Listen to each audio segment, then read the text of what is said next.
Hi viewers, welcome to top Telugu TV BS talk show.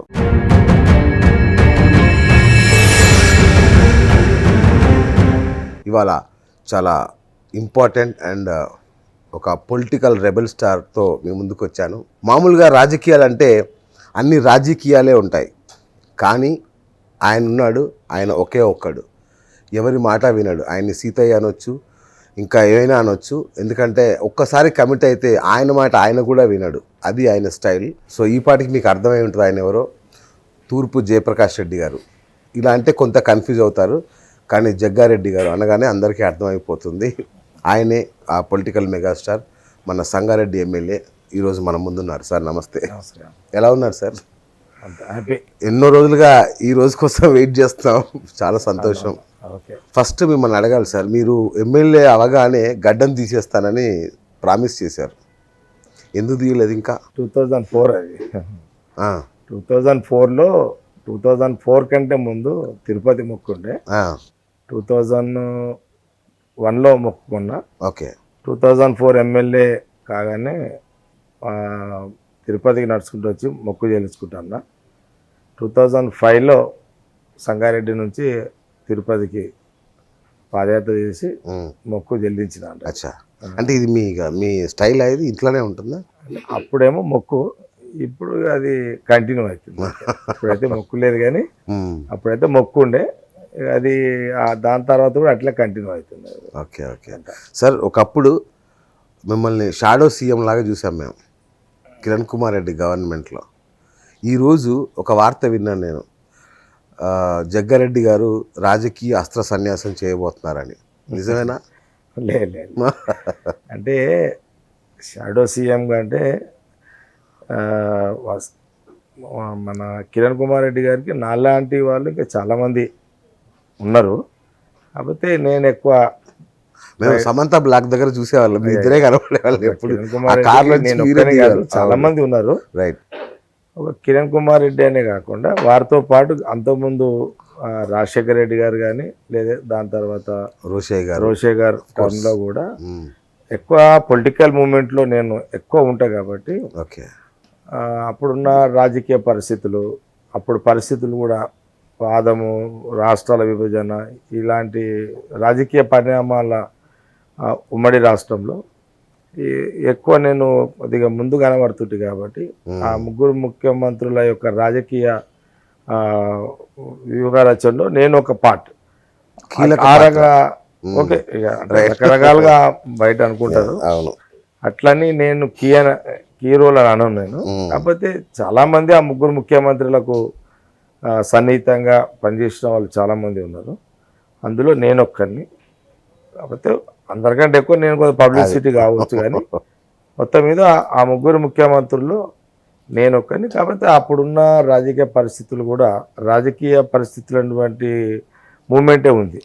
2004 నుంచి before కానీ, 2004 కానీ 9 తర్వాత కూడా మరి ఆ ముగ్గురు ముఖ్యమంత్రులు పరిపాలన ఒక దిక్కు అయితే, రాజకీయ నిర్ణయాలు, రాజకీయ వ్యూహాలు, రాజకీయంగా అనేక మార్పులు, చేర్పులు, పరిణామాలు, ఇట్లా ఎటు చూసినా కూడా అది ఆ 10 ఏళ్ళు అదే ఉండేది.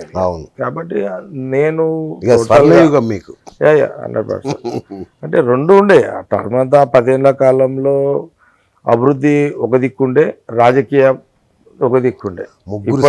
తీసుకొచ్చారు దాని కూడా అప్పుడు పరిస్థితి ఇప్పుడు చాలా తేడా ఉంది సార్. అప్పుడు అన్ని రకాల అనుభవాలు చూసినాము, అన్ని రకాల అనుభూతి చూసినాము. అప్పుడు వాస్తవం కూడా చెప్పాలంటే, అయితే వాస్తవానికి కూడా ఎప్పుడు కూడా అంత పెద్ద మూమెంట్లో అంత 10 ఏళ్ళ రాజశేఖర రెడ్డి గారిని, రోషే గారు, కిరణ్ కుమార్ రెడ్డి గారు, అంత పెద్ద తెలంగాణ మూమెంట్లో ఎక్కడ డెవలప్మెంట్ దెబ్బతిండే, ఎక్కడ బ్రేక్ కాలే ఎక్కడ కూడా. నేను చూసినా కదా. అదే టైంలో ఇప్పుడు ఎగ్జాంపుల్ ఒక ఐఐటి, అంటే ఉమ్మడి రాష్ట్రానికి ఐఐటి శాంక్షన్ వచ్చింది. ఉమ్మడి సంగారెడ్డికి రాలేదు. ఉమ్మడి రాష్ట్రానికి ఐఐటి వచ్చింది. భారతదేశంలో ఎప్పుడైనా సరే కేంద్రం ఇచ్చేటప్పుడు ఒకటో రెండో బహుశా ఇస్తుంది. దాదాపు రాష్ట్రానికి ఒకటి ఇస్తుంది. ఒకటే రాష్ట్రానికి ఒకటి కూడా కాదు, ఒకటో రెండో ఇస్తారు ఆ శాంక్షన్ దేశం మొత్తం. అలాంటి క్రమంలో అప్పుడు రాజశేఖర రెడ్డి గారు ఇక్కడ నుంచి మెజార్టీ పార్లమెంటు సభ్యులు ఉండడము, ఇక్కడ ప్రజలు ఇవ్వడము, అది రాజశేఖర రెడ్డి గారి ఒక స్టైల్లో వారు పనిచేసిన విధానంలో అప్పుడు అదే టైంలో నేను టీఆర్ఎస్ నుంచి కాంగ్రెస్లోకి రావడము, ఆ టైంలో ఆ డిమాండ్ అది ఇక్కడికి ప్రపోజల్స్ రావడము, ఆ టైంలోనే రాజశేఖర రెడ్డి గారు నన్ను పిలిచి ఐఐటి సంగారెడ్డికి ఇవ్వడం జరుగుతుంది అనే మాట చెప్పడం, అసెంబ్లీలో డిక్లేర్ చేయడము, ఇట్లా వాదము ఉద్యమాలు ఒక దిక్కు జరుగుతున్నప్పటికీ కూడా పరిపాలన పరంగా ఎక్కడ కూడా డిస్టర్బెన్స్ జరగలే. డిస్టర్బెన్స్ ముఖ్యమంత్రులు కాకుండానే వాళ్ళు పరిపాలన అందియడం జరిగింది. అందుకే ఎగ్జాంపుల్లో ఒక ఐఐటి ప్రధానంగా, ఐఐటి అంటే ఒక ఒక భారతదేశం అని కాకుండా వాళ్ళు ఒక ఇన్స్టిట్యూషన్ అది అద్భుతం ఐఐటి అనేది. కాబట్టి ఇలాంటి ఎన్నో తీసుకుంటే వాస్తవాన్ని కూడా చెప్పాలంటే ఆ గోల్డెన్ పీరియడ్ ఆ 10 years అసలు ప్రతిరోజు ఏదో ఒక మీ వార్త లేకుండా ఏ పేపర్ వచ్చేది కాదు. Golden periods. అసలు ముఖ్యమంత్రులు కూడా ఆ ముగ్గురు ముఖ్యమంత్రులు కూడా రాజశేఖర రెడ్డి గారు మొదలుకుంటే, రాజశేఖర రెడ్డి గారు అయితే అసలు పిచ్చిగా తిరిగేటోడు. దాని తర్వాత కిరణ్ కుమార్ రెడ్డి గారు కూడా అదే టైప్లో, రోషే గారు ఆ వయసులో కూడా టూర్స్ ఇవ్వడము రావడము చాలా గ్రేట్. రోషే గారు సార్ నాకు ఒకటి చెప్పండి, మొత్తం తెలంగాణ అంతా జై తెలంగాణ నినదిస్తే మీరు సమైక్యాంధ్ర ఏంటి సార్? అంటే ఒకటి వాదము అనేది అంటే 2 రకాలు. ఒకటి ఇక్కడ బలహీనతలు ఉన్నాయి అనేదాన్ని తీసుకురావడము ఒక వర్షన్. రెండవది రాజకీయంగా సపరేట్ అయితే కానీ మనము అధికారం తీసుకోలేము అనేది రెండవ వర్షన్. ఓకే. ఈ యొక్క ఏదైతే నిధులు నియామకాలు అనే పేరు మీద ఒక ఎమోషనల్ని క్రియేట్ చేసి రాజకీయ పరిపాలన పరంగా లబ్ధి పొందే ఒక ఉద్యమం ఇదంతా. అది నేను బాగా అప్పుడు గ్రహించేది, నేను చెప్పిన మాట. ఇప్పుడు ఉమ్మడి రాష్ట్రంలో ఒక ఐఐటి తెచ్చిన సార్, ఇప్పటికీ దానికి కట్టుబడి ఉన్నారా? నేను ఆ రోజు అదే చెప్పినా, వచ్చినాక కూడా అదే చెప్పిన. అదే మొన్న విజయవాడలో కూడా అదే చెప్తున్నారు కదా. రాష్ట్రము కలిసి ఉండడం వేరు, అభివృద్ధి వేరు. కలిసి ఉండడం వేరు, కలిసి ఉండడం వల్ల నష్టం జరిగింది అనేది నా లెక్కలో అది తప్పు. ఎందుకంటే ఒక హైదరాబాదు ఉమ్మడి రాష్ట్రంలో ఒక రాజశేఖర రెడ్డి గారి కంటే ముందు చంద్రబాబు నాయుడు కూడా మనం ఎగ్జాంపుల్గా తీసుకుంటే ఐటీ సాఫ్ట్వేర్ తీసుకోవచ్చు, ఐటీ రంగాన్ని ప్రవేశపెట్టే దాంట్లో ఆ రోజున చంద్రబాబు నాయుడు కానీ మొత్తం రాజు గారు పేరు రామలింగరాజు పాత్ర చాలా పెద్దది. ఏదో ఈ రోజున ఎవరు జ్ఞాపకం తెచ్చుకుంటలేరు కానీ రామలింగరాజు చాలా పెద్ద రోల్. ఆ రోజులలో రామలింగరాజు విదేశాల నుంచి, అంటే ఆ సాఫ్ట్వేర్ని ఆ రోజు చంద్రబాబు నాయుడు కోఆర్డినేషన్లో వాళ్ళు, నేను కాంగ్రెస్ ఎమ్మెల్యేనే కాకపోతే కొంత మనం కొన్ని ఎవరు చేసినా కూడా మనం ఒప్పుకోవాల్సిన అవసరం ఉంది. కాబట్టి రామలింగరాజు వెరీ గుడ్ రోల్ నిజంగా. వయసులో నాకంటే పెద్దవాడు వారు. తర్వాత ఆయనకి ఆ ఇదిగో సమాజంలో తప్పులు ఒప్పులు ప్రతి మనిషి చేస్తుంటాడు. తెలిసి జరుగుతాయి, కొన్ని తెలియక జరుగుతాయి. ఈ భూమి మీద అందరం చేస్తాం, చెయ్యమనుకోవడం అది కాదు అది. కాబట్టి ఆ రోజుని మొదలుకున్న దాని తర్వాత రాజశేఖర రెడ్డి గారు ఫైనాన్షియల్ డిస్ట్రిక్ట్, ఓకే, ఇదంతా స్టెప్ బై స్టెప్. ఒక పునాది, ఒక బేస్మెంటు లేదా ఒక ఇల్లు.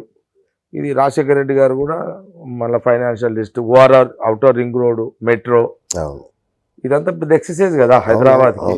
ఉమ్మడి రాష్ట్రంలోనే కదా ఇదంతా జరిగింది. తెలంగాణ ఆంధ్ర పరిపాలకులు చేసేది ఇదంతా.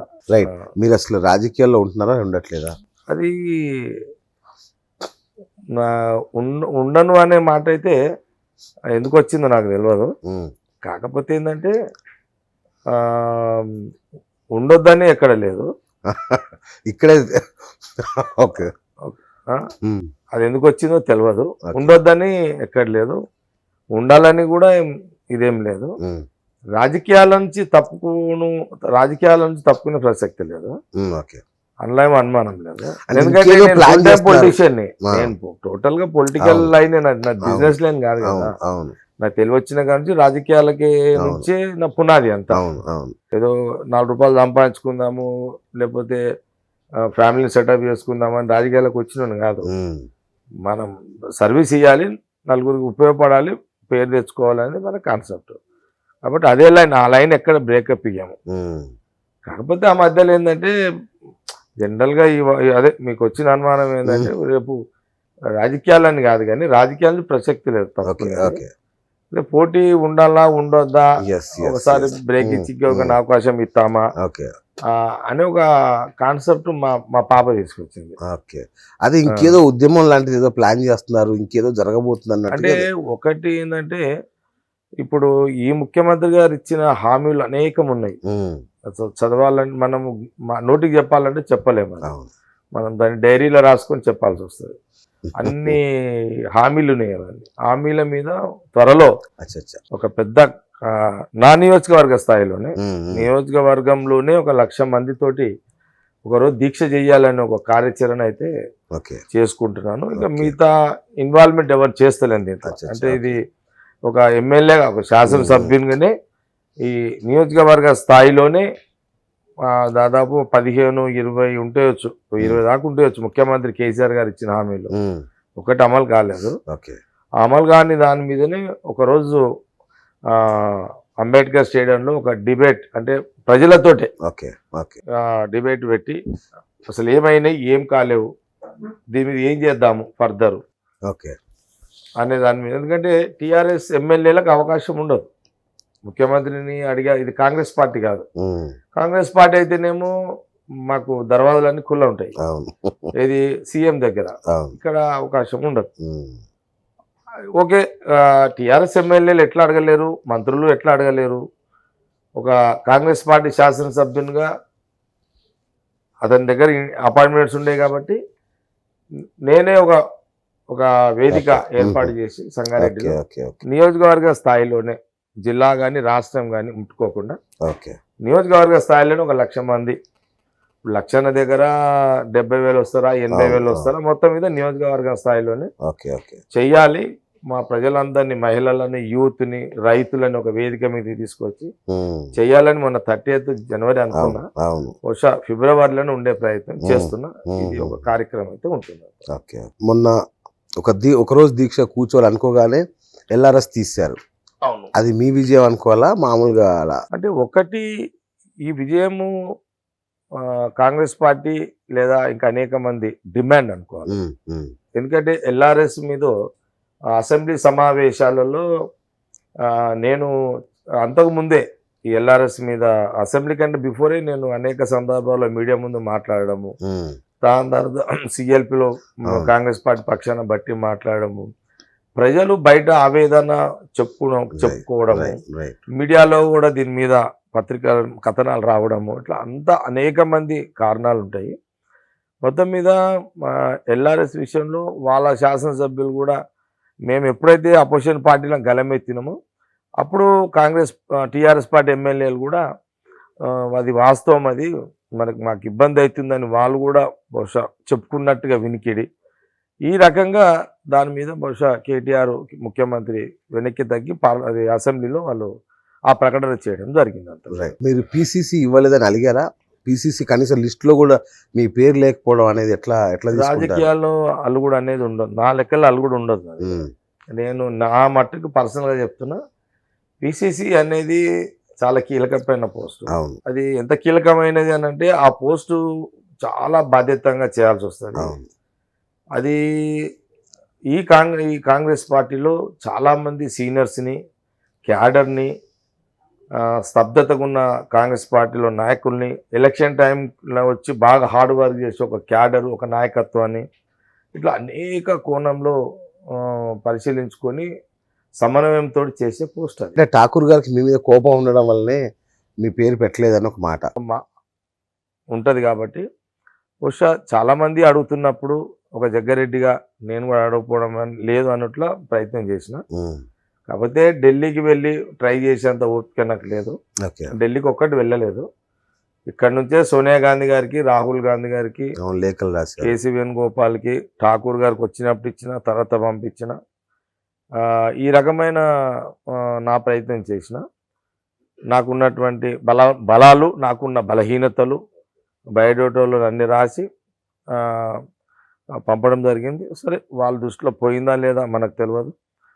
అట్లా పోయినా పోకపోయినా అంటే ఠాకూర్ గారికి మీ మీద కోపం ఉండడం వల్లనే మీ పేరు పెట్టలేదని ఒక మాట. తెలియదు మనకు. ఠాకూర్ గారికి నా మీద కోపం ఉందా, ప్రేమ ఉందా అనేది మనకు తెలియదు. అంత సన్నిహితం కూడా ఠాకూర్తో నాకు లేదు. ఓకే, అంత సన్నిహితం కూడా నాకు లేదు. Okay, okay. కొత్తగా వచ్చిండు ఇన్ఛార్జ్. అట్లని నేను కూడా పడిపడేం పోను. మీరు డైరెక్ట్ అనేసారంటగా, ఈయన చేసే పరిశీలన డౌట్ గా ఉంది, ఈయన అంతేదో చేస్తుంది. అంటే అన్ననా అనలేనా అనేది అంతర్గత వ్యవహారము. అచ్చా, అంటే అన్నట్టు తెలిసింది మాకు. అదే బయట అవగాహనలు వచ్చినాయి. నేను అన్ననా లేదా అనేది బయట చెప్పలేను. ఓకే, అట్లని పడి నేను ఎవరి దగ్గర కూడా పోను. నా స్టైల్, నా సిస్టంలో నేను పనిచేస్తా. అన్నిటికంటే మెయిన్ ఏంటంటే కాంగ్రెస్ పార్టీలో మొదటి నుంచి ఈ పైరోలు చేసి పీసీసీ అయిన చరిత్ర లేదు. నేను కూడా పైరోలు చేసి నేను పీసీసీ తెచ్చుకోవాలనే ఆలోచన నాకు లేదు. ఓకే, నిజంగా జగ్గారెడ్డి సమర్థుడు అంటే వాళ్ళ గుడ్ బుక్స్లో వాళ్ళ మైండ్ దాకా పోగలిగితే అది ఓకే, పోకపోయినా నాకు ఇబ్బంది లేదు. ఓకే, అట్లని నేను ఎక్కడ కూడా నారాజు కాను. ఎవరికి వచ్చినా పని చేయాల్సిందే. పని వచ్చిన అతను ఎవరైనా కానీ పని తీసుకునే విధానంలో ఉంటుంది. అందరితో పని తీసుకుంటే పార్టీ బయటపడుతుంది, అతను సక్సెస్ అవుతాడు. ఎవరు వచ్చిన వాళ్ళు తీసుకోలేకపోతే పార్టీ ఖతమవుతుంది, అతను ఖతమవుతాడు. కాబట్టి అల్టిమేట్ మీరు అన్న ప్రశ్నకు ఈ నా అలగడం కానీ అది నా డిక్షనరీలో లేదు. అంటే ఎట్లా అలిగి ఏమన్నా అస్త్ర సన్యాసం అసలు నా డిక్షనరీలో లేదు. అల్లు కూడా అంత బుద్ధి తక్కువ పని ఇంకోటి లేదు. అలిగినోడు రాజకీయాలకు ఎందుకు పనికి విన్నారా? అలిగినోడు ఎప్పుడు అలగడం కానీ, వద్దు అనడం కానీ, నాతో కాదు అనడం కానీ అనేటోడు రాజకీయాలకు పనికిరాడు. అది నాది కాదు సిస్టమ్. రైట్. అంటే పార్టీలు మారే వాళ్ళ చరిత్ర ఉన్న వాళ్ళకి పీసీసీ ఇవ్వద్దని మీరు నిన్న మొన్న అన్నట్టున్నారు. మరి మీరు కూడా పార్టీలు మారే వచ్చారు కదా? నేను కూడా రాసిన కదా బయట, ఎందుకు ఇవ్వాలి? అది కూడా రాసిన కదా. నేను బీజేపీ నుంచి టీఆర్ఎస్కి వచ్చిన, మళ్ళీ కాంగ్రెస్కి వచ్చిన, కాంగ్రెస్ నుంచి మధ్యలో అనుకోకుండా బీజేపీ పోవడము, మళ్ళీ బ్యాక్ రావడము, మళ్ళీ కాంగ్రెస్లో ఎమ్మెల్యే కావడం, ఈ లోపాలు ఇది 100% నాకు లోపమే. ఇది అంటే ఓపెన్ ఇది పెట్టుకొని కూడా మీరు ఆ డిమాండ్ ఎలా చేస్తారు మీరు? అట్లని ఇప్పుడు అట్లని ఏం లేదు. ఇప్పుడు చూడండి, మన సెంట్రల్ మినిస్టరు జయపాల్ రెడ్డి గారు, జనతా పార్టీ అనేక సందర్భాల్లో ఇందిరాగాంధీ గారిని, రాజీవ్ గాంధీ గారిని విమర్శించిన కాలం ఉండే. 10 ఏళ్ళు కీలక పాత్ర పోషించాడు సెంట్రల్ మినిస్టరు. అంటే అంతకంటే ఇది కాదు కదా, అంత ఇది కాదు కదా. ఒకటి అట్లని కూడా లేదు. కొంత సీనియర్స్ అంటున్నారు, అది కూడా వాస్తవం కావచ్చు, కాకపోవచ్చు. రైట్. నేను సీనియర్స్ అనే మాటని తప్పు పట్ట. కాబట్టి వాళ్ళ రైట్స్ అవి. కాంగ్రెస్ పార్టీ అంటేనే అంతర్గత ప్రజాస్వామ్యం ఉంటుంది. అడిగేవాడు ఉంటాడు, తిట్టేవాడు ఉంటాడు, వద్దనేవాడు ఉంటాడు, ఇస్తే సపోర్ట్ ఇష్టం అంటాడు, ఇక్కడ లాబింగ్ ఉంటుంది, అన్లాబింగ్ ఉంటుంది, అన్నీ ఉంటాయి ఇక్కడ. రైట్. అంటే మరి రేవంత్ రెడ్డికి ఇస్తే మీకేంటి ప్రాబ్లం? అంటే ఒక కామన్ ఒక పబ్లిక్ గా నా ఫీలింగ్ ఏంటంటే, సార్, రేవంత్ రెడ్డి అయితేనే పార్టీని గాడిలో పెడతాడు అనేది నాకు, అంటే పబ్లిక్ లో నేను రోజు చూస్తున్న దాంట్లో. అంటే ఒకటి ఏంటంటే, మీరు అంటే మీడియాలో ఆ ఒక్క పేరు మీద ప్రచారం జరగడం వల్ల, ఓకే, అంతకంటే చాలా తీస్మార్గాలు ఉన్నారు కాంగ్రెస్ లో. చాలా తీస్మార్గాలు ఉన్నారు, బయటపడరు అంతే. ఎక్స్పోజింగ్ లీడర్స్ కారు వాళ్ళు. కాంగ్రెస్ సిస్టమ్ ఏంటంటే, సోనియా గాంధీ, రాహుల్ గాంధీ నాయకత్వంలో లీడర్షిప్ లో పనిచేయాలంట. ఒక జగ్గారెడ్డి మోనార్క్ అని, జగ్గారెడ్డి లీడర్షిప్, జగ్గారెడ్డి పార్టీ లేపుతాడు అని జగ్గారెడ్డి అనుకుంటే జగ్గారెడ్డి మూర్ఖత్వం. అది జగ్గారెడ్డి రాష్ట్రంలో ఉన్న అందరు ఎమ్మెల్యేని గెలిపిస్తారన్న కూడా మూర్ఖత్వం. నీకు ఒక ఎగ్జాంపుల్ చెప్తాను. మీకు ఇప్పుడు నా సొంతలో నేను వేరేల పేరు తీసుకోను, నా ఎగ్జాంపులే మీకు చెప్తున్నా. ఇప్పుడు జగ్గారెడ్డి ఏదేదో అంటారు బయట, పెద్ద పూలు అంటారు, సింహం అంటారు, అదంటే ఈ పూలు సింహాలు ఇవన్నీ అంటుంటారు. నిజంగానే సింహాలైన tiger నేనే doubt లేదు, అవును. ఎగ్జాంపుల్ నాదే చెప్తాను అవును. నేను. నన్ను పులి అంటారు, సింహం అంటారు, అది అంటారు, ఇది అంటారు. నేనే సుక్కలు చూసాం మన ఎలక్షన్. ఎంత నేను ఎంత గెలిచిన 2000 ఓట్లతో. 2500 తోటి గెలిచిన. అవును. ఇక అర్థమైంది కదా. ఈ నేను కూడా చాలాసార్లు అనుకుంటా, చేతులు ఊపంగానే అందరు చేతులు ఊపంగానే నేను స్టార్ అయిన అనుకుంటున్నా నేను కూడా. ఉమ్. అట్లా అయి కూడా దెబ్బతిన్న రోజులు ఉన్నాయి. అవును. అట్లా నాకు గుర్తే మీరు నియోజకవర్గం ఉన్న ప్రతి కార్యకర్తలు బైకులు కొనియడం ఇట్లాంటి ఎన్నో అసలు అవి అవి చాలా సీక్రెట్గా అవుతాయి. అవును. జనరల్గా చెప్తున్నా. ఇప్పుడు నేను మన పడంచేరు పోయినా, ఉమ్. పడంచేరులో నేను తిరుగుతూ ఉంటే అందరు చేతులు ఒప్పుతున్నారు. నేను ఉబ్బిపోయినా, నేను కూడా ఉబ్బిపోయినా చేసేపటికి. అందరు ఒప్పుతారు కదా, నేను ఒప్పినా. ఆ, రిజల్ట్ చూసేసరికి ఆడెంత ఓట్లు 2000 వచ్చినాయి పడంచేరులో బా. మా అభ్యర్థికి. ఆ, ఇప్పుడు నేను ఏమనుకోవాలి దాని మీద, నేను ఇంతమంది నాకు చేతులు ఊపారు, ఆ. నాకు కూడా ఇంతమంది చేతులు నేను ఊపినా. సార్ మీరు నయం పవన్ కళ్యాణ్ చూడండి, అంటే ఇదేమంటారు అంటే, చేతులు ఊపే వాళ్ళు ఓట్లు వేయరు. వాళ్ళేమో తక్కువ ఓట్ బ్యాంక్ వస్తారు. అవును. చేతులు ఊపిన వాళ్ళంతా ఓట్లు వేస్తారు. ఓట్లు వేస్తారు. అది ఇంపార్టెంట్ ఇక్కడ. Yes. ఇప్పుడు నేను చేతులు ఊపిన వాళ్ళని చూసిండే అనుకో, అవును. అవును. ఇప్పుడు ఊపిన వాళ్ళతో గెలుస్తున్నా, ఊపిన వాళ్ళతో గెలుస్తలేదు నేను. అవును. ఊపిన వాళ్ళు అనేది అభిమానం. అవును. మీ ఊపడం చరిష్మా మీ- అనేది అవును, అభిమానం. అవును, అది ఎంత తక్కువ ఉంటుంది. అది చేతులు ఊపిన వాళ్ళది వాళ్ళది బతుకు తెరువు, అవును. వాళ్ళ ఓట్ బ్యాంక్ ఎక్కువ ఉంటుంది. కాబట్టి చాలా డిఫరెంట్ ఉంటుంది. అట్లా అనుకోనికి వీల్లేదు. మీలో చాలా మార్పు ఇదంతా ఏంటంటే, ఇది ఏంటంటే ఒక వాతావరణం క్రియేట్ చేయడానికి వస్తుంది. ఓకే. ఓకే. ఇది అర్థమైందా? 100 సీట్లు జిహెచ్ఎంసీలా అని జాతకం చెప్పిన కేసీఆర్, కేటీఆర్ ఫస్ట్ సారి సక్సెస్ అయ్యారు. అవును. రెండోసారి 100కు 100 వస్తాయి. మొన్న తగ్గినాయి, ఫస్ట్ టైం తగ్గినాయి కొన్ని 100కు, ఇప్పుడు 100కు ఎక్కువనే అవుతుంది అనేది జ్యోతిష్యం చెప్పారు. ఏమైంది?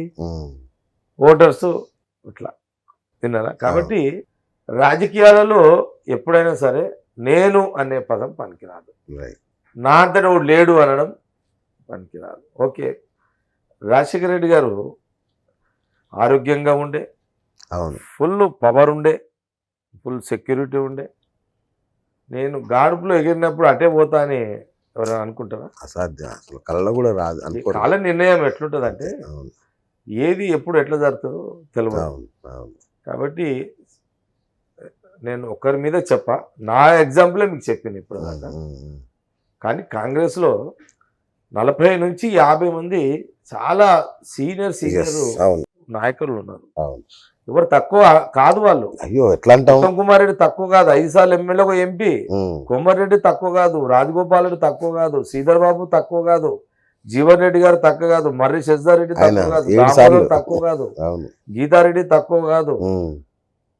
నిన్న వి హనుమంతరావు తక్కువ కాదు, పొన్న లక్ష్మీ స్ట్రగుల్ చేసినోడే. అవును. ఇద్దరు పీసీసీ మాజీ. జానారెడ్డి గారు ఒక సైడ్ సీనియర్ మోస్ట్. ఆయన మానసికంగా ఎప్పుడో సీఎం అయిపోయారు ఆయన. అంటే చెప్తున్నా, Yes. అంటే అర్హతలు ఉన్నాయి. అవును. ఇప్పుడు జానారెడ్డి గారు సీఎం అర్హతలు ఉన్నాయి, ఉత్తమ్ కుమార్ రెడ్డికి ఉన్నాయి. అట్లా కొంత క్లియర్ చెప్పే జీవన్ రెడ్డి గారికి ఉన్నాయి. అవును. అవును. ఇప్పుడు మా PC బట్టి ఉన్నాడు, మంతం అవును, బట్టి విక్రమార్క ఉన్నాడు అక్కడ. అవును. ఇట్లా CLP, అవును. వీళ్ళంతా ఉన్నారు కదా. ఉన్నాడు షబ్బీర్ అలీ మైనార్టీ ఉన్నాడు. మైనార్టీ షబ్బీర్ అలీ కాదు, ఇంకా చాలా మంది మైనారిటీ నాయకులు ఉన్నారు, వెలుగులోకి రాని నాయకులు ఉన్నారు ఇంకా చాలా మంది. ఉమ్. ఇట్లా మనము చిన్నారెడ్డి గారు మహబూబ్ నగర్లో ఉన్నారు. అవును. ఇప్పుడు మనము ఎవరిని ఎక్కడ అట్లాంటి కనబడని నాయకులు గాంధీ భవన్లో చాలా మంది ఫుల్ టైం ఇచ్చే నాయకులు ఉంటారు తెలుసా. ఈ కోదండరామ్ గారు ఉన్నారు, కోదండ రెడ్డి గారు. అవును. కోదండ రెడ్డి గారు ఆయన. ఇప్పుడు పి జనార్దన్ రెడ్డి టైంలో ఆట ఆడినోడు ఆయన. అవును. ఇప్పటికి స్టిల్ పార్టీ లైన్లో ఉన్నాడు. ఆయనకి ఎప్పుడు ఏ పోస్ట్ ఇవ్వకపోయినా పార్టీలో ఉన్నాడు. ఆయన అనుభవం తక్కువ తీసుకుంటామా? తీసుకుంటాం. ఆ రోజుల్లో పి జనార్దన్ రెడ్డి గారు, కోదండ రెడ్డి గారు ఈ హైదరాబాద్లో చెప్పిన వాళ్ళు. అప్పుడు నేను ఆ పార్టీలో లేను, నేను బయటకే చూసినప్పుడు కూడా చెప్పుకోదగ్గ అంశమే కదా. అవును. అవును. ఇట్లా ఇట్లా మనం చెప్పుకుంటూ పోతుంటే ఏ నియోజకవర్గంలో ఆ నియోజకవర్గానికి బలమైన ఆ నాయకులు ఉన్నారు కాబట్టి వాళ్ళు రారు బయటికి. రైట్. వాళ్ళందరు సీఎంలే. అట్లా నువ్వు పోస్ట్ ఇస్తే దుమ్ము లేపుతారు. కాకపోతే కాంగ్రెస్లో ఆ సాంప్రదాయం లేదు. లేదు. ఏ సాంప్రదాయము? నేను ఒక్కడనే పార్టీ లేపుతా, నేనే కష్టం. అని. అది వేస్ట్ అండి. అదే జగ్గారెడ్డిగా నేనే చెప్తున్నా, రేపు నేను మళ్ళీ గెలవాలి అంటే మీరు అన్నారు ఏమన్నారు, మీరు ఫైర్ బ్రాండ్ అన్నారు, అదన్నారు, ఇది అన్నారు. కానీ ఓట్ల కాడికి వస్తే ఫైర్ బ్రాండ్ పనిచేయదు, అక్కడ వేరైతుంది. మళ్ళీ నేను ఎమ్మెల్యే గెలిస్తేనే. ఇంకొక మాట కూడా ఉంది, ఎలక్షన్లకు ముందు జైలుకి వెళ్ళాడు కాబట్టి కొంచెం సానుభూతితో ఓట్లు పడ్డాయి, లేకపోతే ఇంకొంచెం ఇబ్బంది అయ్యేదనే మాట కూడా అది వచ్చింది. నాకు తెలియదు. అది సానుభూతి ఒకటి ఉండదు. కర్ణుడికి 100 కారణాలు సాగుకి, జగ్గారెడ్డి గెలుపుకు 100 కారణాలు కావచ్చు. ఇంతే కదా. అందుకే మీకు నియోజకవర్గ ప్రజల మీద కోపం ఏమైనా వచ్చిందా? ఇంత తక్కువ మెజార్టీతో నన్ను గెలిపిస్తారా అని అన్న కోపం? అది తప్పు. 1 ఓటుతోట 2000 ఓటుతో గెలిపే. కానీ మీరు నియోజకవర్గానికి టఫ్ లో నాకు 2000 రావడం కూడా విశేషమే. అవును. అంటే నాకున్న ఇండివిజువాలిటీ, పార్టీకి ఉన్న బలము, క్యాడరు. ఇప్పుడు ఒక దిక్కు పోలీస్ యంత్రాంగం, అవును, ఒక దిక్కు మంత్రి, ఆ జిల్లా మంత్రి ప్రెషర్స్, అవును, వాళ్ళ పోలీసులు అడుగడుగున అదే పోలీసులు జీప్లలో వాళ్ళ పైసలు పంపకము, ఎక్సైజ్ డిపార్ట్మెంట్ విస్కీలు వాస్తున్నారు, పోలీస్ డిపార్ట్మెంట్ జీప్లలో వాళ్ళ సిఐలు అందరూ డబ్బులు వేసుకుని వాళ్ళు వాస్తున్నారు. 10 దాటితే ఎలక్షన్ క్యాంపెయిన్లో కాంగ్రెస్ నాయకులు, కార్యకర్తలు బయట తిరిగే పరిస్థితి లేదు. కార్యకర్త నాయకుడు జేబులలో 100 రూపాయలున్న కేసులు చేసే పరిస్థితి, లేకపోతే ఇళ్లలో ఉండేనే వార్నింగ్లు. ఇంత ఫైట్ లో ఆ 2000 తోడు గెలవడం అనేది ప్రజలు నాకు ఇచ్చిన అద్భుతమైన బహుమతి. నిజంగా విన్నారా? అది మామూలు మాట కాదు. అది దానికి తోడు మా క్యాడర్ కూడా అంత పోలీసు ప్రెషర్స్ పెట్టిన, పోలీసును పక్కకు నూకేసి ఇట్లా ఇప్పుడు జిల్లా కలెక్టర్ అంటే, ఆర్డీఓలు అంటే, ఎంఆర్ఓలు అంటే, ఆఖరికి ఇక టీచర్లు ఎట్టున్నారో తెలియదు. అసలు విచిత్రం ఏంటంటే ఈ ఎన్జిఓస్ నాయకులు, నేను చాలా విచిత్రపోయినా. ఎన్జిఓస్ నాయకులు వాళ్ళు వచ్చి బాటల్స్ పంచుతున్నారు ఆడ. ఎన్జిఓ నాయకులు, ఈ స్టేట్ నాయకులు వాళ్ళు వచ్చి రాత్రి, అంటే వాళ్ళకు వాళ్ళకి స్వేచ్ఛ కదా. ఎన్జిఓస్ నాయకులు కూడా రాత్రిపూట వచ్చి వాటర్ బాటిల్, ఇదే విస్కీ బాటిళ్ళు, ప్లస్ ఆయన ఎవరు, దేవిప్రసాద్. నేను ఆశ్చర్యపోయిన, అరే నాయన నీకేం కర్మరా నాయన, ఇది ఏం అనలేం మనం. ఏమంటాం అంటే మళ్ళీ వీడు పోలీసు పక్కకే ఉంటాడు. ఇప్పుడు పరిస్థితి ఎట్లా అయిపోయిందంటే టర్ము, ఇప్పుడు వాడు నన్ను తిట్టినా నా మీద కేసు. ఇప్పుడు నేను అని తిట్టుడు కాదు, నన్ను తిట్టినప్పుడు నాయన ఎందుకు తిడుతున్నావు అని అనుకున్నా మీద కేసు. అసలు పరిస్థితి మరి ఇంత దాంట్లో మరి నేను గెలవడం అనేది మా పబ్లిక్ నాకు ఇచ్చిన గొప్ప గిఫ్టే కదా. రైట్. మరి అలాంటిది మీరు 2 ఏళ్ల నుంచి అసలు సంగారెడ్డికి వెళ్ళట్లేదంట, జనాన్ని కలవట్లేదంట, ఎందుకట్లా? మొదటి సంవత్సరము నవంబర్ వరకు, నేను అక్టోబర్ వరకు పబ్లిక్లో ఉన్నా మొదటి సంవత్సరం. దానికి కారణాలు జనరల్గా నా దగ్గర 2 భాగాలు. ఒక భాగమేమో జగ్గారెడ్డి అనే వ్యక్తి అన్ని ఫెస్టివల్స్ ఇన్వాల్వ్ చేస్తాడు, జనాలని బాగా చేస్తాడు. ఆ సందర్భంలో జనాలు నేను కలిసే యొక్క పండుగలన్నీ కూడా కలిసిన, అన్ని మతాల పండుగలు, అన్ని వైభవంగా, అన్ని మతాలు బోనాల పండుగ నుంచి మొదలుకుంటే ప్రతి పండుగలో, అటు రంజాన్ కానీ, ఇటు బక్రీద్ కానీ, సరే అట్లా మన ప్రతి పండుగలో కూడా, దసరా కానీ, శ్రీరామ, వినాయక చవితి, ప్రతి పండుగలు కూడా ఆ సామూహిక పండుగలు పబ్లిక్ తోటే చేసే పండుగలు ఇవన్నీ. అన్ని పండుగలలో నేను పబ్లిక్ను కలిసి చేసిన. అవుటికి ఖర్చు అంతా నేనే పెడతా అక్కడ ఫెస్టివల్స్కి అంతా. ఆ అక్టోబర్ వరకు అన్ని ఫెస్టివల్స్లో అందరిని కలవడం జరిగింది, చాలా ప్రాంతాలు తిరగడం జరిగింది.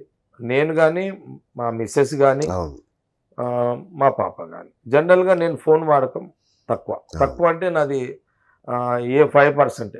నేను ఫోన్, ఇది కూడా పెద్ద కంప్లైంట్. అది కంప్లైంట్ నేను ఒప్పుకుంటున్నా. నాకు ఫోన్ అంటేనే రిజల్ట్ నేను, ఎందుకంటే నాకు ఫోన్ పడదు. అంత స్ట్రెయిన్ నేను తీసుకోను. పబ్లిక్లో పోతా, ఫీల్డ్లో పోతా.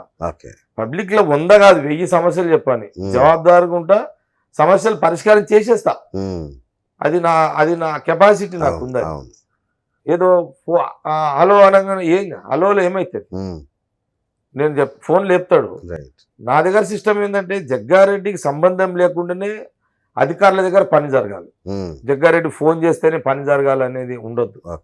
జగ్గారెడ్డి ఫోన్ రాకుండానే పనులు జరగాలని చెప్పాలి. First law and order control ఉండాలని చెప్తాను నేను.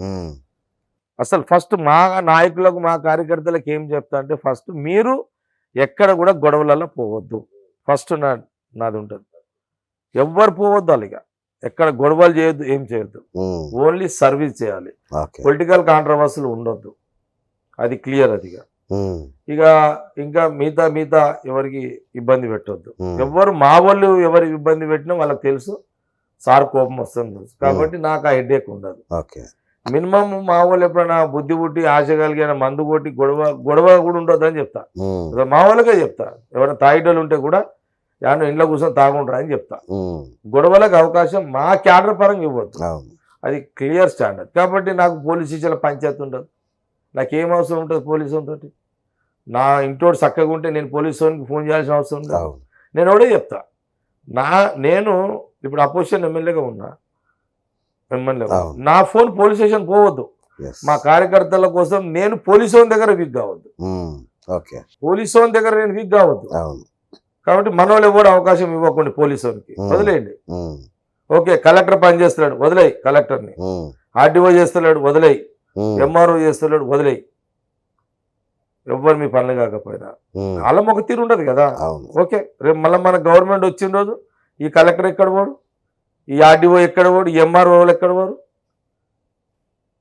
అప్పుడు నేను నేను ఆడతా, అంతే కదా. ఇప్పుడు మన చరిత్ర చూడు, ఒకరోజు శనీశ్వరునికి భయపడి శివుడు కూడా కొద్ది సెకండ్ మూలకు దాచుకున్నాడు. అది చరిత్ర. అది అంత దేవుడే, పరమాత్ముడే ఈ జాతిని పాలించి ఈ మానవుల పరమాత్ముడే. చరిత్రలో శివుడు అసంటోడే శనీశ్వరునికి భయపడి పుట్టగా దాచుకున్నాడు.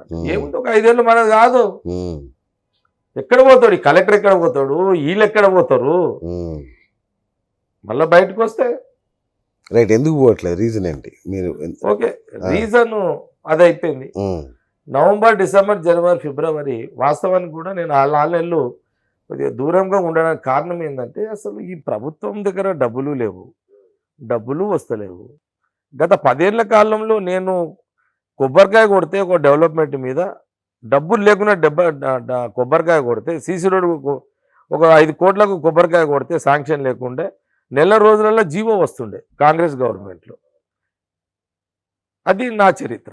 ఈ టీఆర్ఎస్ చరిత్ర ఏంది? అసలు రూపాయి లేదు. అసలు నా సంగతి పోని అపోజిషన్ అనుకో, అసలు రూలింగ్ పార్టీ ఎమ్మెల్యేనికే దిక్కు లేదు. ఏం చేయాలి? ఆ ఎమ్మెల్యేల కంటే నడుస్తుంది. ఎందుకంటే వాళ్ళు ఏదో గాడుపులు వచ్చిర్రు, ఏదో గెలిచిర్రు, మళ్ళా ఓడిపోతే ఎవరి ఇళ్ళలు అంటారు. నేను పండిటోని కాదు కదా, గెలిచినా పండిటోని కాదు, ఓడిపోయినా పండిటోని కాదు. నేను ఫుల్ టైం పొలిటీషియన్ కాబట్టి నాకు ఆ ఇబ్బంది ఉంటుంది. కాబట్టి నేను అందుకే ఏం చేయాలో అర్థంగా టైంలో కరోనా. కరోనా టైంలో నేనేమి యోధులు ప్రధానమంత్రిలో ముక్కు బట్టలు కట్టుకొని నెల కూర్చున్నారు. జగ్గారెడ్డిగా నేనేం చేయగలుగుతా? అవునా కదా. అసలు విచిత్రం ఏంటంటే, మీడియా వాళ్ళు కానీ ప్రజలు కానీ మా దగ్గర జగ్గారెడ్డి కనబడతలేడు అంటారు, కానీ ముఖ్యమంత్రి కనబడతలేడు ఒక్కడు అడగడు. అదే వాళ్ళ మనిషి కదండి మీరు, వాళ్ళ రోజు కనబడే మనిషి కదా. నాకు అదే ముఖ్యమంత్రి కనబడతలేడు అని అడగరు. ఎందుకు అడగరు అని నాకు ప్రశ్న. నేనేమంటున్నా అంటే, అసలు ఆ కాలంలో 3 ముఖ్యమంత్రులు నా నియోజకవర్గానికి మా జిల్లాకు 30 సార్లు వచ్చారండి. రాజశేఖర రెడ్డి గారు, రోసే గారు, మన కిరణ్ కుమార్ రెడ్డి. అసలు ఈ 6 ఏళ్ల కాలంలో సంగారెడ్డికి ఫస్ట్ ఎలక్షన్కి వచ్చిండు, మొన్న ఎలక్షన్కి వచ్చిండు 2 సార్లు. ఈయన ఖాళీ ఎలక్షన్లో ముఖ్యమంత్రి అయిపోయాడు. మరి పబ్లిక్ కూడా, మా పబ్లిక్ కూడా అడుగుతున్నా, ఇప్పుడు ఎమ్మెల్యేకి ఎవరు దిక్కు? ముఖ్యమంత్రి. అసలు ఎమ్మెల్యేలకే ముఖ్యమంత్రి దిక్కులేడు ఈడ. ఫ్యాక్ట్, వాస్తవం కదా. రైట్. అయితే కరోనా టైంలో వాస్తవం కూడా ఎవరం ధైర్యం చేయలేము. నా ప్రాబ్లం ఏంటంటే, నేను పోవడానికి భయం కాదు, నేను పోతే ప్రజలకే ఇబ్బంది. నేను పోతే నా ప్రాబ్లం ఏంటంటే, అందరూ దగ్గరకు వస్తారు, మీద పడతారు, చేతులు పట్టుకుంటారు, ఇవన్నీ ఉంటాయి. జరగరాంది జరిగితే నన్ను అంటారు మళ్ళా, అరే నీ అమ్మ ఈ టైంలో వచ్చిండేం రా, నేను సంపనీకి వచ్చిండే అంటారు. అవతలోడు ఉంటాడు కదా, అనేటోడు ఉంటాడు మళ్ళా. కాబట్టి అందుకే నేను ఒక 1 ఇయర్, ఈ 1 ఇయర్ దూరం ఉండడానికి కారణం కూడా ఓకే ఇప్పుడున్న కరోనా ఆ పరిస్థితులు చాలా మంది కూడా నాకు డైరెక్ట్ కలవకపోయినా మా క్యాడర్ కూడా చెప్పారు, సార్ ఇప్పుడు రావద్దని చెప్పు, వచ్చి కూడా చేసేది ఏముంది, చేసేది కూడా ఏం లేదు కదా అని చెప్పారు. తప్పకుండా రేపు బహుశా శివరాత్రి నుంచి నేను మళ్ళీ బ్యాక్ టు ఇక ఫీల్డ్కి వెళ్తా, రంగంలోకి ఇక దిగుతా. శివరాత్రి శివస్మరణతో శివ మళ్ళీ పండుగలు పబ్బాలు, ఇక ఇక డెవలప్మెంట్ అయితే ఏం లేదండి, రూపాయి లేదు. ఇక ఇప్పుడు ఈ గవర్నమెంట్తో రూపాయి రాదు లేదు, అది ప్రజలకు కూడా తెలుసు. ఇప్పుడు ₹1,00,000 రుణమాఫీ రాలే, ఇంకా 3,016 రూపాయలు నిరుద్యోగ వృత్తి రాలే, ఇప్పుడు 57 ఏళ్ళకు పెన్షన్ రాలే, రియంబర్స్మెంట్ ఫీజు లేదు. ఇట్లా మనం చెప్పుకుంటూ పోతుంటే అనేకం వస్తుంటాయి. ఆవిడకే దిక్కు లేదు. ఇప్పుడు ఎమ్మెల్యేలకు నిధులు అడిగించిస్తాడు, ఇంకా ఛాయిస్ లేదు. కాబట్టి కొద్ది ఇబ్బందిగానే ఉంది. అందుకే మనం ఆ పాప అన్నదన్నమాట, నాన్న ఎందుకు పనులు చేయని, ఎందుకు ఈ ఒక్క టర్ము గమ్మున ఊరుకోరాదు, ఎందుకట్లా? ఇప్పుడు మన కాంగ్రెస్ గవర్నమెంట్ వస్తేనేమో హ్యాపీగాను గత 10 ఏళ్ళు పనిచేసిన చరిత్ర ఉంది సంగారెడ్డికి. ఈ 5 ఏళ్ళు వాళ్ళు ఏం చేయలేరు, నువ్వేం చేయలేవు, వాళ్ళతో లేవు పైసలు, నువ్వేం నీకు వాళ్ళకే లేదు, నీకు అడిగి ఇస్తారు. కాబట్టి ఆలోచన చేయి. ఈ ఒక్క టర్ము మనము దూరం ఉందాము, మనం ఎవరినైనా ఒకరిని పెట్టి గెలిపించి చూద్దాము. నాకు కూడా ఇబ్బందిగా ఉంది, నేను కూడా ఎలక్షన్ తిరిగినా కదా, అడుగుతున్నారు పోతే నాకు కూడా క్షేమ అనిపిస్తున్నది. మెట్రో రైలు అన్నారు, మెడికల్ కాలేజ్ అన్నారు, ఇవన్నీ అన్నాము, ఇవన్నీ చెయ్యరు. 40,000 ఒక టర్మ్ మనం కూడా నైతిక బాధ్యత వహిస్తూ కొద్దిగా దూరం ఉందామేమో నాన్న అంటే, సరేనమ్మా ఇంకా టైం ఉంది కదా, బిఫోర్ ఆ 3 నెలల ముందు ఒక సభ పెడతా. ఇప్పుడు 1,00,000 మందితో సభ ఎట్లా పెడుతున్నా అట్లా సభ పెడతా. సభ పెట్టి ఒకసారి పబ్లిక్ కూడా చెప్పేద్దాం, ఇగో నేను ఈ కారణాల వల్ల నేను ఏం చేయలేకపోయినాను, మీరు వాళ్ళు ఓకే అనుకుంటే నేను ఈ టర్మ్ ఒక టర్మ్ ఇట్లా అనుకుంటున్నా అని ఒకసారి పబ్లిక్ కూడా చెప్దాం. మనం ఓపెనే కదా, సరే అప్పుడు ఆలోచన చేద్దామని మా పాపకి చెప్పి. ఇప్పుడు 40,000 మందికి ఇళ్ల స్థలాలు ఇస్తా అన్నారు అప్పట్లో, అవేంటి ప్రభుత్వం తర అనుకున్నారా?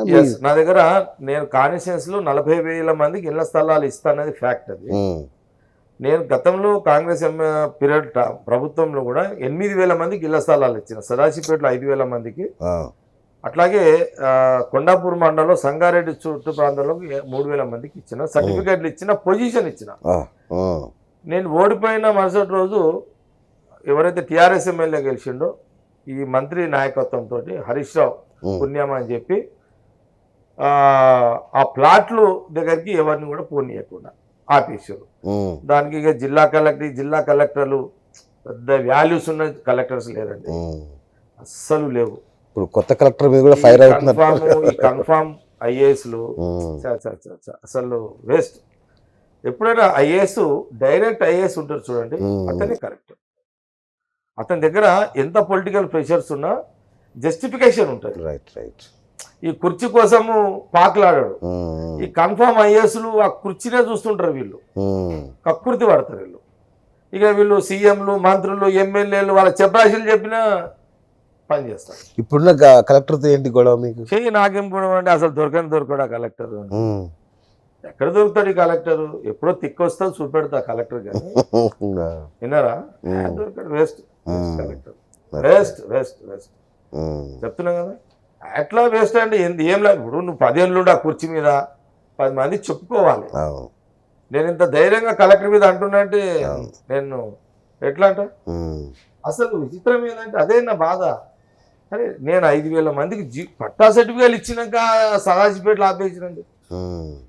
ఇంకా విచిత్రం ఏంటంటే కేసీఆర్ ప్రభుత్వం వచ్చిన తర్వాత అసలు ఈ ప్లాట్ల సిస్టమ్ తీసేసింది మొత్తం. గవర్నమెంట్ జీవోనే తీసేసింది. ఇది కాంగ్రెస్ సాంప్రదాయాన్ని అసలు జీవోనే లేదుగా. ఒక ప్లాట్ ఇచ్చే రైట్స్ కలెక్టర్ లేదు. కలెక్టర్ పోస్ట్ ఎందుకండి? కలెక్టర్ పోస్ట్ ఎందుకు? ఏం చేస్తాడు కలెక్టర్ ఆడ? కుర్చీలు చూసుకుంటాడా? ఏం చేస్తాడు కలెక్టర్ ఆడ? ఉన్నోళ్ళు అయితే ఆ ముఖ్యమంత్రి అపార్ట్మెంట్ దొరికితే బూట్లు చూసుకోనికే పనికి వస్తున్నారు వీళ్ళు, అంతే. అసలు చెప్పాలని వాళ్ళకి అనిపించాలండి, అరే మాకు స్వతంత్రం లేదు, మేము సేవ చేయలేకపోతున్నాము పబ్లిక్ది, వాట్ ఈజ్ ఐఏఎస్, దాని విలువలను కాపాడలేకపోతున్నాం అనే షేమ్ కావాలి వాళ్ళ. వరస్ట్ గవర్నమెంట్, వరస్ట్ ఈ అఫీషియల్స్ జమ అయిపోయారు. కాబట్టి ఎంతున్నా తేడా ఉంటుంది. డైరెక్ట్ కలెక్టర్కి ఐఏఎస్ డైరెక్ట్ చదివి వచ్చినోనికి ఈ ఏది ఈ స్టెప్ బై స్టెప్ వచ్చిన కలెక్టర్కి చాలా ఫరక్. ఐఏఎస్ ఐపీఎస్ చాలా వాల్యుబుల్ పోస్టులు అండి, దిగదాచి పడేసారు కొందరు దిగదాచి పడేసారు. నేనైతే ఒక ఎథిక్స్ ఉన్నోనిగా చెప్తున్నా, నాకే క్షేమ అనిపిస్తుంది, మరి వాళ్ళకి క్షేమ అనిపిస్తలేదు అంటే వాళ్ళ కర్మ. రైట్, మీరు ఏ స్టేట్మెంట్ ఇచ్చినా చెప్పేది ఒకటి, దాని వెనక ఇంకో వ్యూహం ఒకటి ఉంటుందని మీరే చెప్తారు మామూలుగా. అవును, ప్రతిదానికి కనుక ఒక వ్యూహం ఉంటుంది అంటారు. సో అట్లనే పిసిసి పీఠాన్ని అడగడం వెనుక కూడా ఇంకేదో వ్యూహం ఉంది అనే ఒక టాక్ నడుస్తుంది. ఏంటది? ఉంటుంది కానీ అంటే అడగడానికి వ్యూహం ఉంటుంది, నేను వద్దనడానికి వ్యూహం ఉంటుంది. ఓకే, అన్ని ఉంటాయి. వ్యూహం లేనిది జగ్గారెడ్డి ఎలాంటి వార్త మాట్లాడాడు, ఎలాంటి స్టేట్మెంట్ ఇవ్వడు, ఓకే, ఎలాంటి స్టెప్ ఇవ్వడు. అది 5 ఏళ్లకు ఉంటుందా 10 ఏళ్లకు ఉంటుందా వ్యూహం అయితే ఉంటుంది. ఓకే, వ్యూహం లేనిది నా తెలివి వచ్చిన కానీ రాజకీయం నేను ఎప్పుడు చేయలేదు. ప్రతిదీ వ్యూహంతో చేసుకుంటూ వచ్చిన. ఆ వ్యూహం వెనుక విశ్లేషకులు చెప్పే మాట ఏంటంటే, పార్టీతో తాడో పేడో తేల్చుకోవడం కోసమే ఇట్లాంటి మాటలు మాట్లాడుతున్నాడు అంటారు. లేదండి, కాంగ్రెస్ ని వదలండి, సమస్య లేదు, అది వేస్ట్. ఆ విశ్లేషకులు ఫెయిల్. అవునా? కాంగ్రెస్ అంటే కాంగ్రెస్ అండి. నేను మధ్యలో బీజేపీ పోయినా కదా, అసలు ఆ 10-15 రోజులు ఏదో ప్రచారం తిరిగినా కానీ మనసంతా కాంగ్రెస్ లో లేదు. అసలు నేను చెప్పుకోలేను, ఇప్పుడు సందర్భం వచ్చి చెప్తున్నా. అవునా? ఆ 10 రోజులు నా భార్య అంటుంది, ఏమి ఇట్లా తయారవుతున్నా. నేను ఇక మా ఫ్రెండ్ కుసుమ్ ఉన్నాడు, కుసుమ్ నాకేం పిచ్చిలేస్తున్నది, ఈ అమ్మాయి ఈ మామూడు కూడా ఏదో అది ఒక చిన్న ఒకరిని కాదనలేకపోయినా, అంతే, బలహీనత ఏం లేదు. ఒకరిని కాదనలేకపోయినా, ఇష్టం లేకుండా పోయినా, ఏం చేయాలో అర్థం కాని పరిస్థితులు. అసలు నేను మళ్ళీ కాంగ్రెస్లో పోయిన తర్వాతనే మళ్ళీ మంచిగా నార్మల్ అయినా నేను. అసలు ఆ పరిస్థితి నాకే అర్థం కాలేదు అసలు. కానీ సమస్య లేదండి, కాంగ్రెస్ ఇస్ కాంగ్రెస్. కాంగ్రెస్ ఉన్న పార్టీ ఇంకో పార్టీ. అంటే మీ బ్లడ్ లో బీజేపీ ఉంది, టిఆర్ఎస్ ఉంది. నేను బేసికల్ గా ఆర్ఎస్ఎస్ సైన్స్ ని, ఏబీపీ ఆర్గనైజర్ ని, బీజేపీ. కానీ ఎందుకో మరి నాకు అవి బ్లడ్ లో రాలేదు. ఎందుకో ఇది బ్లడ్ లోకి వచ్చింది. ఇది బ్లడ్ లోకి వచ్చింది. కారణం ఏంటంటే కాంగ్రెస్ సెక్యులర్ భావాలు, ఎలాంటి టెన్షన్స్ ఉన్నాయి, ప్రశాంతంగా పాలిటిక్స్ చేసుకోవచ్చు. విన్నారండి? ఇప్పుడు బీజేపీ అంటే కమ్యూనల్, మతపరమైన టెన్షన్లు ఉంటాయి. ఎవరికి అవసరం అది ఒకటి. ఇక మిమ్మల్ని ఎమ్మెల్యేగా గెలిపించిన పార్టీ ఏది? టిఆర్ఎస్ని నేను వ్యక్తిగతంగా నేను ఎవరినేం తప్పు పట్ట. ప్రధానంగా నాకు కేసీఆర్ గారు నాకంటే చాలా సీనియర్. కేసీఆర్ గారు నాకంటే దాదాపు వయసులో కూడా ఒక 20 ఏళ్ళు పెద్దోడు, వయసులో రాజకీయంగా కూడా ఉన్నాడు. సరే, తప్పులు ఒప్పులు లోట్లు పాట్లు అందరికీ ఉంటాయి, అది పర్సనల్ వ్యవహారాలు. కానీ నాకంటే వయసులో పెద్దోడు. కాకపోతే నేను గెలిచిన తర్వాత నాకు ఒక స్వార్థం ఏంటంటే, ఒక ఎమ్మెల్యేగా నేను గెలిచిన సార్, ఈ ఉద్యమము, ఈ రాష్ట్ర విభజన ఎప్పుడు జరుగుతుందో తెలియదు సార్. బెటరు నాకు అనుకోకుండా రాజశేఖర రెడ్డి గారి నుంచి పిలుపు రావడము సార్, నా ఫ్రెండ్ ద్వారా, ఉత్తమ్ కుమార్ ద్వారా వచ్చిన దాన్ని నేను యూటిలైజ్ చేసుకోవాలనే ఉద్దేశంతో నేను అందులోకి పోవడము, నాకు పోయినందుకు ఒక ఐఐటి రావడం, నేను ఐఎమ్ హ్యాపీ. సరే, చరిత్రలో జగ్గారెడ్డి పార్టీ చేంజ్ చేయండు అనేది తట్టుకోవడానికి నాకు ఒక బలము, ఒక ఐఐటి, ఒక నేషనల్ హైవే రోడ్స్ నా టర్మ్లో. ఎక్కడి నుంచి గంగా నుంచి మొదలుకుంటే జైరాబాద్ వరకు 3 ముఖ్యమంత్రులు. రాజశేఖర రెడ్డి గారు పునాది అయితే, కిరణ్ కుమార్ రెడ్డి గారు ఎండింగ్ దాకా చూసాం. కాబట్టి ఈ రకమైన అందుకే పార్టీ సమస్య లేదు. అది అసలు చర్చనే వేస్ట్ అండి. ఎందుకు వేస్ట్ అంటే, కాంగ్రెస్లో ఏదైనా మనం 10 మందికి మేలు చేయాలి అంటే అది కాంగ్రెస్లోనే సాధ్యము. ఇందులో 5 ఏళ్లకు 10 ఏళ్లకు ఎవరు ముఖ్యమంత్రి అయినా మా పార్టీలో ఆ ముఖ్యమంత్రి ద్వారా ప్రతి ఎమ్మెల్యేకి కాంగ్రెస్లో ఆ ముఖ్యమంత్రి ద్వారా నియోజకవర్గం పిలిపించుకొని పనులు చేసే ఒక స్వతంత్రం ఉంటుంది. అది కాంగ్రెస్. ప్రాంతీయ పార్టీలో అది ఉండదు. కూర్చోమంటే కూర్చోవాలి, పండుకోమంటే లేవాలి, పండుకోమంటే ఇక పండుకోవాలి, నిలబడమంటే నిలబడాలి. కాబట్టి కాంగ్రెస్ నా వ్యూహం అనగా కాంగ్రెస్ పార్టీ ఇడిచే ప్రసక్తి లేదు. ఓకే లేదు, ఓకే, వేరే పార్టీలలో ఎక్కడ పోయే ప్రసక్తి కూడా లేదు. రైట్. ఇప్పటికే ఒకటోసారి చేసినప్పుడు నాకు చెడ్డ పేరు రాలేదు, రెండోసారి నేను పోయి వచ్చిన చెడ్డ పేరు వచ్చింది.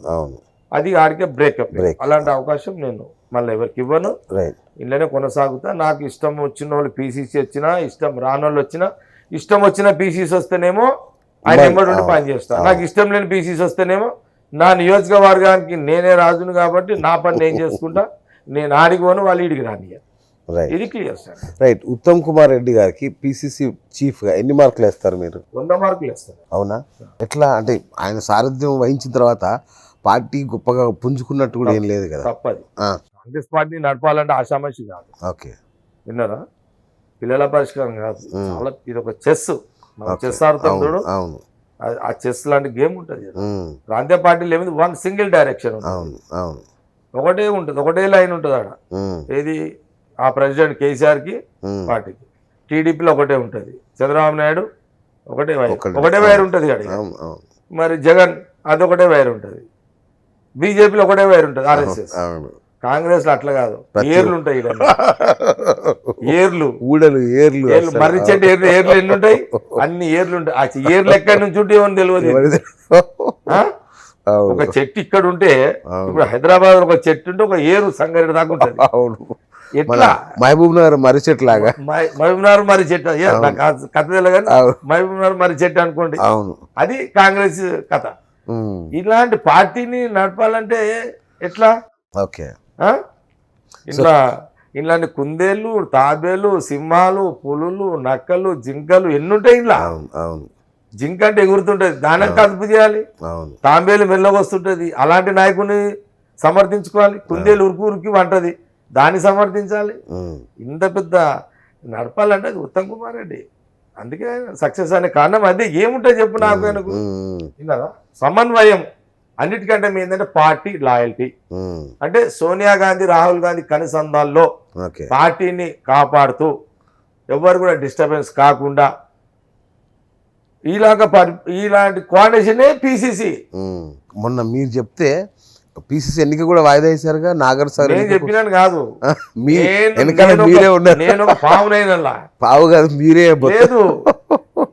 ఇది కాంగ్రెస్ ఆర్కే ఇదంతా ఒక్కరి మించినోడు వ్యూహాలు ఉంటాయి ఇదంతా. నాదొకటి పనికొచ్చిందల్లా. అట్లా నేను రాసేది కావడం అని నా మూర్ఖత్వం. అది అది తప్పది. నేను ఒక లెటర్ రాసిన అవసరానికి అది ఉపయోగపడ్డది, బ్రేకప్ కావడానికి ఇది ఉపయోగపడ్డది. విన్నారా?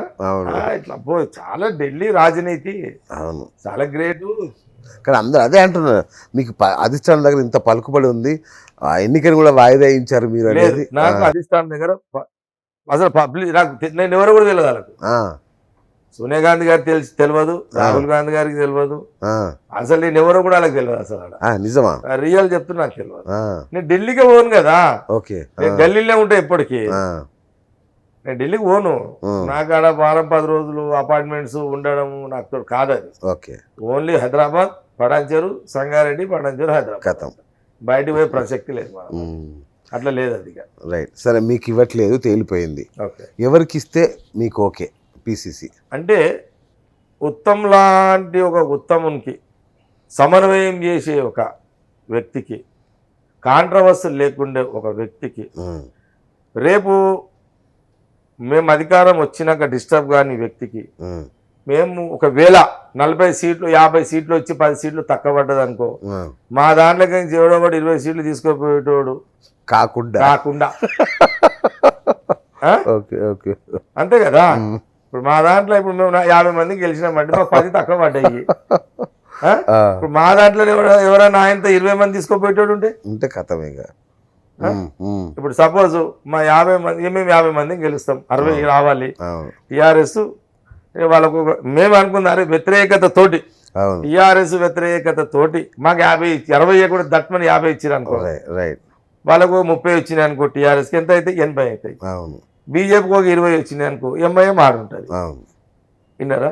ఇప్పుడు మాకు 50 వచ్చి టీఆర్ఎస్కి 30 వచ్చి అందులో 15 సీట్లు తెచ్చేటోడు ఉన్నాడు అనుకో, మా దాంట్లో ఒక 20 సీట్లు తీసుకుపోయేటోడు ఉన్నాడు అనుకో, కథం. బీజేపీలో 20 సీట్లు ఆల్రెడీ ఉంటాయి. అవును ఇప్పుడు బీజేపీ ఆయన ఆటది కదా ఇక్కడ మన బీహార్లో బీహార్లో ఏం ఆడింది, అవును ఎంత పెద్ద గేమ్ ఆడింది. గోవాలో కూడా ఘోరం. అంటే ఏ రాష్ట్రంలో ఆడినా సొంత బలం లేదు కాబట్టి మీ అపోజిషన్ పార్టీలో అక్కడక్కడ వాళ్ళ మనుషులను పెట్టుకున్నారు. వాళ్ళు ఆ మనుషుల ద్వారా అక్కడ 10 ఇక్కడ 10 ఇక్కడ 10 అక్కడ 10 ఇట్లా ప్లాన్ చేశారు. ఇప్పుడు ఎంఐఎం ఏం చేస్తుంది, ఎంఐఎం ఏమో కలుపుకోలేరు. అవును ఇప్పుడు ఎంఐఎం డైరెక్ట్ బీజేపీ పోతే ఈ బల కొడతారు ముస్లింలు. అవును కాబట్టి వాళ్ళు ఆ ముస్లిం ఓటర్లకు భయపడి వీళ్ళు అన్ని భారతదేశంలో అన్ని రాష్ట్రాలలో పోటీ చేసి కాంగ్రెస్ ఓటు బ్యాంకుని దెబ్బతీస్తున్నారు వ్యూహాత్మకంగా. అది బీజేపీ వాడుతున్న వెపనే. ఓకే. ఇప్పుడు బీజేపీ వాడుతున్న వెపన్లో సౌత్లో కేసీఆర్ టీఆర్ఎస్ జగన్ ఉంటాడు, ప్లస్ ఎంఐఎం ఉంటుంది. చంద్రబాబు నాయుడు బహుశా సగం ఉంటాడొచ్చు, ఓకే పూర్తి ఉండకపోవచ్చు. ఆయన పెద్ద రాజకీయవేత్త కాబట్టి సగం అటు సగం ఇటు పెడతాడవచ్చు, సగం బీజేపీ సగం కాంగ్రెస్ పెడతాడవచ్చు. కానీ మిగతా ముగ్గురు అయితే ఫిక్స్ అయిపోయారు. అది ఓపెన్ అది. కాబట్టి రేపటి రోజున నేను అందుకే అంటున్నా, ఇప్పుడు ఇలాంటి రిజల్టే వస్తే టీఆర్ఎస్లకి 15 మంది తీసుకుపోయేటోడు కూడా వచ్చిన ఉన్నాడే అనుకో, ఆడ కూడా ఉన్నాడు ఆల్రెడీ. అవునా? రెడీ అయిందా? ఉంటారు, ఎవరెవరు ఉంటారు ఆడ. ఓకే. వాళ్ళ కుటుంబం ఉంటారు, నా అనుమానం ఉంటారు. వాళ్ళకి తెలుసో లేదో నాకు తెలియదు, పేరు మన కొద్దిగా. మా దాంట్లో ఎవడో ఉంటాడు 20 ఇస్తే, అరే నేను 20 పట్టుకురారా నీకు సీఎం ఇస్తాడు. లేకపోతే టీఆర్ఎస్ కాంగ్రెస్ వాళ్ళు ఇద్దరు 20 అంటారైనా సగం సగం మీరు సీఎంలు ఉండి అని చెప్పి బీజేపీ వ్యూహం చేస్తే అల్టిమేట్ బీజేపీకి బలం లేదు కాబట్టి అపోజిషన్ పార్టీల నుంచి 20 తీసుకొని వాళ్ళకు 15-20 వస్తే ఈయన గవర్నమెంట్ ఫామ్ చేస్తే తెలంగాణలో నుంచి మళ్ళా ఈ సామ్రాజ్యం నుంచి ఆంధ్ర నుంచి అట్లా వెళ్ళిపోదాం అనేది బీజేపీ వ్యూహం. వాళ్ళ పార్టీ వాళ్ళు వ్యూహం చేసుకుంటారు, తప్పు కాదు అది. కాబట్టి మా పీసీసీ అనేటోడు ఎట్లుండాలి, మా దగ్గర రేపు 50-60 గెలిస్తే హ్యాపీ, 50 మంది గఫలతులు వచ్చి 10 తక్కువ పడితే కూడా 50 మందిని ఎవరు బయటికి తీసుకోపోకుండా ఉండేటోడే పీసీసీ కావాలి. రైట్. టాప్ 3 చెప్పండి, మొన్న పోయిన లిస్టులో ఉన్న వాళ్ళలో కానీ మీ దృష్టిలో ఉన్న వాళ్ళలో కానీ. అంటే ఒకటి, ఇప్పుడు ఆల్రెడీ జీవన్ రెడ్డి గారు డిసైడ్ అని వచ్చింది, అది ప్రస్తుతానికి ఎలక్షన్ అని ఆపారు. ఓకే. అది ఉన్నప్పుడు నేను పేరు చెప్పొద్దు. మదియాష్కి అని కూడా అన్నారు. అంటే ఒకటి వాస్తవం జరిగింది ఏంటంటే, బీసీ అయితే మదియాష్కి హనుమంతరావు గారు క్లెయిమ్ చేస్తున్నారు ఆల్రెడీ. కానీ హనుమంతరావు గారు చాలా సీనియర్ అయిపోయారు, వయసులో కూడా పెద్ద మనిషి అయిపోయాడు. అట్లానే ఆయన ఏం ఖచ్చితమని కాదు, అడుగుడు ఆయన అడుగుతాడు, ఆయనకు ఆ రైట్స్ ఉన్నాయి. ఒకవేళ అలాంటి పరిస్థితి వస్తే బీసీలో అన్నప్పుడు మదియాష్కి అనేది కూడా ఒక చర్చకైతే వచ్చింది. అది ఇక రెడ్డిలలో ఒకరి పేరు కాదు కదండి, నా పేరు లేదు. కానీ చాలా మంది రెడ్డిలు ఉన్నారు, కనబడని రెడ్డిలు ఉంటారు, కనబడని వీళ్ళు కూడా ఉంటారు. ఇప్పుడు జీవన్ రెడ్డి గారు అయితే ఆల్రెడీ చేసారు, అదే ఉంటుందని అనుకుందాము. రైట్. అది ఉండదు అని నేను చెప్పలేను. ఒక నిర్ణయం, ఒక లీకేజ్ వచ్చింది, ఒక పేరు బయటికి వచ్చినప్పుడు నేను ఇంకో పేరు చెప్తే నాకు కూడా పద్ధతి కాదు. కాబట్టి చూద్దాం. రైట్. సో ఇప్పుడు స్టేట్లో బీజేపీ బండి సంజయ్ నాయకత్వంలో బాగా పుంజుకుంటున్నట్టు కనిపిస్తుంది. ఏంటి అసలు? కోడి పుంజులు ఆట అండి ఇది. ఇప్పుడు మన సంక్రాంతి కోడి పుంజులు ఆట చూడమ్మా, సంవత్సరానికి ఒకసారి పుంజులు అదేదో అంతే. ఇది కూడా ఏముండదు, చూడండి మీరు. అంతేనా? కోడి పుంజులు ఆట ఇదంతా ఏం నథింగ్. ఇది అర్బన్ కే పనిచేస్తుంది అండి. ఓకే. అర్బన్ కి ఎందుకు పనిచేస్తుంది అంటే, అర్బన్ పాలిటిక్స్ ఎప్పుడు కూడా ఎట్లుంటాయి అంటే ఎమోషన్ పాలిటిక్స్ ఉంటాయి. అర్బన్ ఓటర్స్ కొంత యూత్ ఉంటుంది, ఆ యూత్ ఆ ఏజ్ లో వాళ్ళకు ఎమోషన్స్ ఉంటాయి. వాళ్ళకు ఇంత ఆలోచన చేశారు, దీని వెనక వ్యూహం ఉందా అని ఆ యూత్ ఆలోచన చేయరు. వీళ్ళు దట్ ఏంది, వీళ్ళు మెయిన్ దేవుళ్ళ పేరు మీద ఆడతారు. దేవుడు అంటే అందరి భక్తే, అందరూ భక్తము. కానీ ఒకసారి రాముడు, ఒకసారి మనం ఎలక్షన్ అప్పుడు భాగ్యలక్ష్మి టెంపుల్ తీసుకెళ్ళారు. నేను అదే అడిగితే కదా, అరే 6 ఏళ్ళైనా మీ హోమ్ అమిత్ షా గవర్నమెంట్ మీరు వచ్చి ఒక్కసారి రాలేడు భాగ్యలక్ష్మి టెంపుల్కి. అసలు బండి సంజయ్ ఎంపీ అయితే మరి నువ్వు ఒక్కసారి రాలేవు. నువ్వు జనాలు ఆలోచన చేసిరా, అరే బండి సంజయ్ ఇప్పటిదాకా రాలేడు, అమిత్ షా ఇప్పటిదాకా రాలేడు బాకీ ఎలక్షన్ డబ్బులకి. అవును. ఎలక్షన్ టైంలో వచ్చిండు, ఇది ఎలక్షన్ డ్రామా, జనాలు ఆలోచన చేసిరా, చేయలే, గుద్దేసిర్రు, అంతేగా. అవును. ఇదంతా ఇట్లానే ఉంటది. అంతే. అంటే బీజేపీ ఎప్పుడు కూడా ఎంఐఎంని బేస్డ్ చేసుకొని మతాన్ని, ఎమోషనే మతాన్ని ఆ యొక్క దేవుళ్ళని బేస్ చేసుకొని వాళ్ళు రాజకీయం చేస్తున్నారు స్టిల్ అదే. ఓకే. నాగర్ సార్ ఎలా ఉండబోతుంది sir? Nagarjuna Sagar senior leader, ఆయన చాలా సీనియర్ లీడర్ అని కాదు, అవును, ఆ ప్రాంతానికి ఆయన ఎన్నో చేసిండు జానారెడ్డి గారు. ఎవరో గెలిపించాల్సిన అవసరం లేదు ఆయన. ఏదో దాన్ని గెలిపించడానికి ఎల్లయ్య మల్లయ్య తుంగయ్య ఇవ్వాల్సిన అవసరం లేదు, ఆయననే గెలుస్తాడు. ఆ బలం ఆయనకున్నది, ఆ వనరులు ఆయనకున్నది, ఆయన అంటే ఏందో వాళ్ళకి తెలుసు, ఆయన స్టైల్ ఆయన ఆ ప్రజలకు తెలుసు. ఇట్లా దుంకులాటోడేం కాదు, సౌమ్యుడు, నిదానంగా తింటాడు, నిదానంగా మాట్లాడతాడు. అది కాబట్టి అక్కడ ప్రజలకు అది. ఇంకొక చిన్న ఏదో వస్తుంది రూమర్ కావచ్చు, కేసీఆర్ గారే గెలిపిస్తారు జానారెడ్డిని అనేది ఒకటి. తప్పండి, ఎట్లా గెలిపిస్తాడు అంటే కేసీఆర్ చెప్తాడా?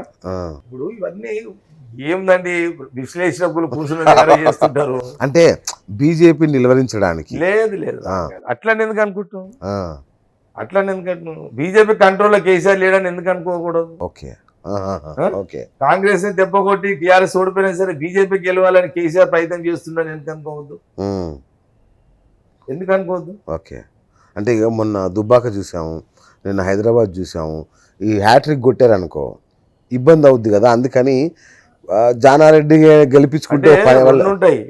ఒకటి కేసీఆర్కి ఒకటి ఉంటుంది, లోపలనేమో బయటికేమో బీజేపీ తోటి కలిసిమెలిసి ఉండాల్సిన పరిస్థితి ఉంది అంతర్గతంగా, బహిరంగంగా అంతర్గతంగా.